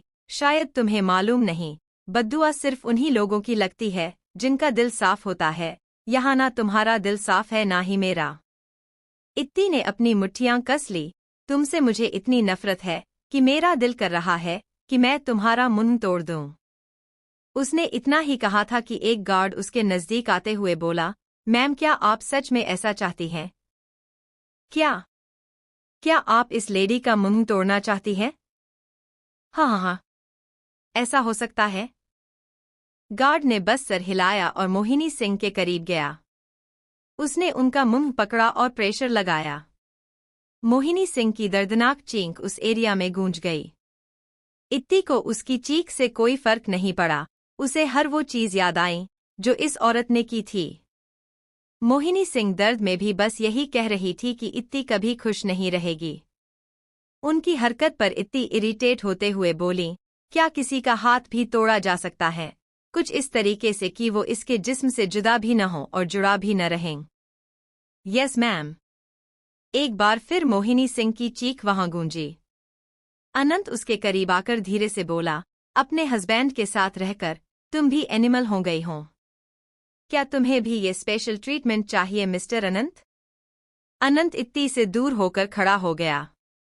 इस पागल लड़की का कोई भरोसा नहीं है, उसने दिल ही दिल में सोचा। मोहिनी सिंह के किसी भी हिस्से में खून का एक हिस्सा नहीं बहा था, लेकिन अंदर से वो हकीकत में टूट चुकी थी। उनका चेहरा, उनका हाथ। इत्ती के कहने पर गार्ड्स ने उन्हें उन्हीं की कार में फेंक दिया। आखिर में इत्ती ने अपने हाथों से उस कार में आग लगाई। कार धीरे धीरे आग की चपेट में आने लगी। खिड़की खुली थी, अब इत्ती मोहिनी सिंह की आंखों में खौफ देख सकती थी। वो आंखों से ही इत्ती से ये सब न करने की रिक्वेस्ट कर रही थी। मोहिनी सिंह इत्ती को एक बेवकूफ, नासमझ लड़की समझती थी। उन्हें लगता था इत्ती उनका कभी कुछ नहीं बिगाड़ सकती क्योंकि वो बात बात पर रोने वाली एक स्पाइल्ड प्रिंसेस थी। उन्होंने कभी नहीं सोचा था वो इतनी क्रूएल निकलेगी। बहुत शौक है ना तुम्हें मासूम लोगों को जलाकर मारने का, उन्हें पहाड़ से नीचे फेंकने का? अब मैं तुम्हें उन सब की तकलीफ का एहसास कराती हूँ। जब कार जलने लगी और मोहिनी सिंह की चीख वक्त के साथ कम होने लगी तो इत्ती के ऑर्डर पर गार्ड्स ने उस जलती कार को पहाड़ से नीचे धकेल दिया। इत्ती के चेहरे पर अफसोस का कतरा नहीं था। उसने सिर्फ अपना ही नहीं आहार्य का भी बदला लिया था। एक वक्त पर मोहिनी सिंह ने उसके अजीज लोगों को ऐसे ही कार में जलाकर मारा था। इत्ती ने उनका भी इंसाफ किया था और अपना भी। आखिर में उसे पहाड़ से नीचे फेंककर उसने गहरी सांस ली और एक नज़र चारों ओर देखा। चारों ओर गार्ड्स फैले थे।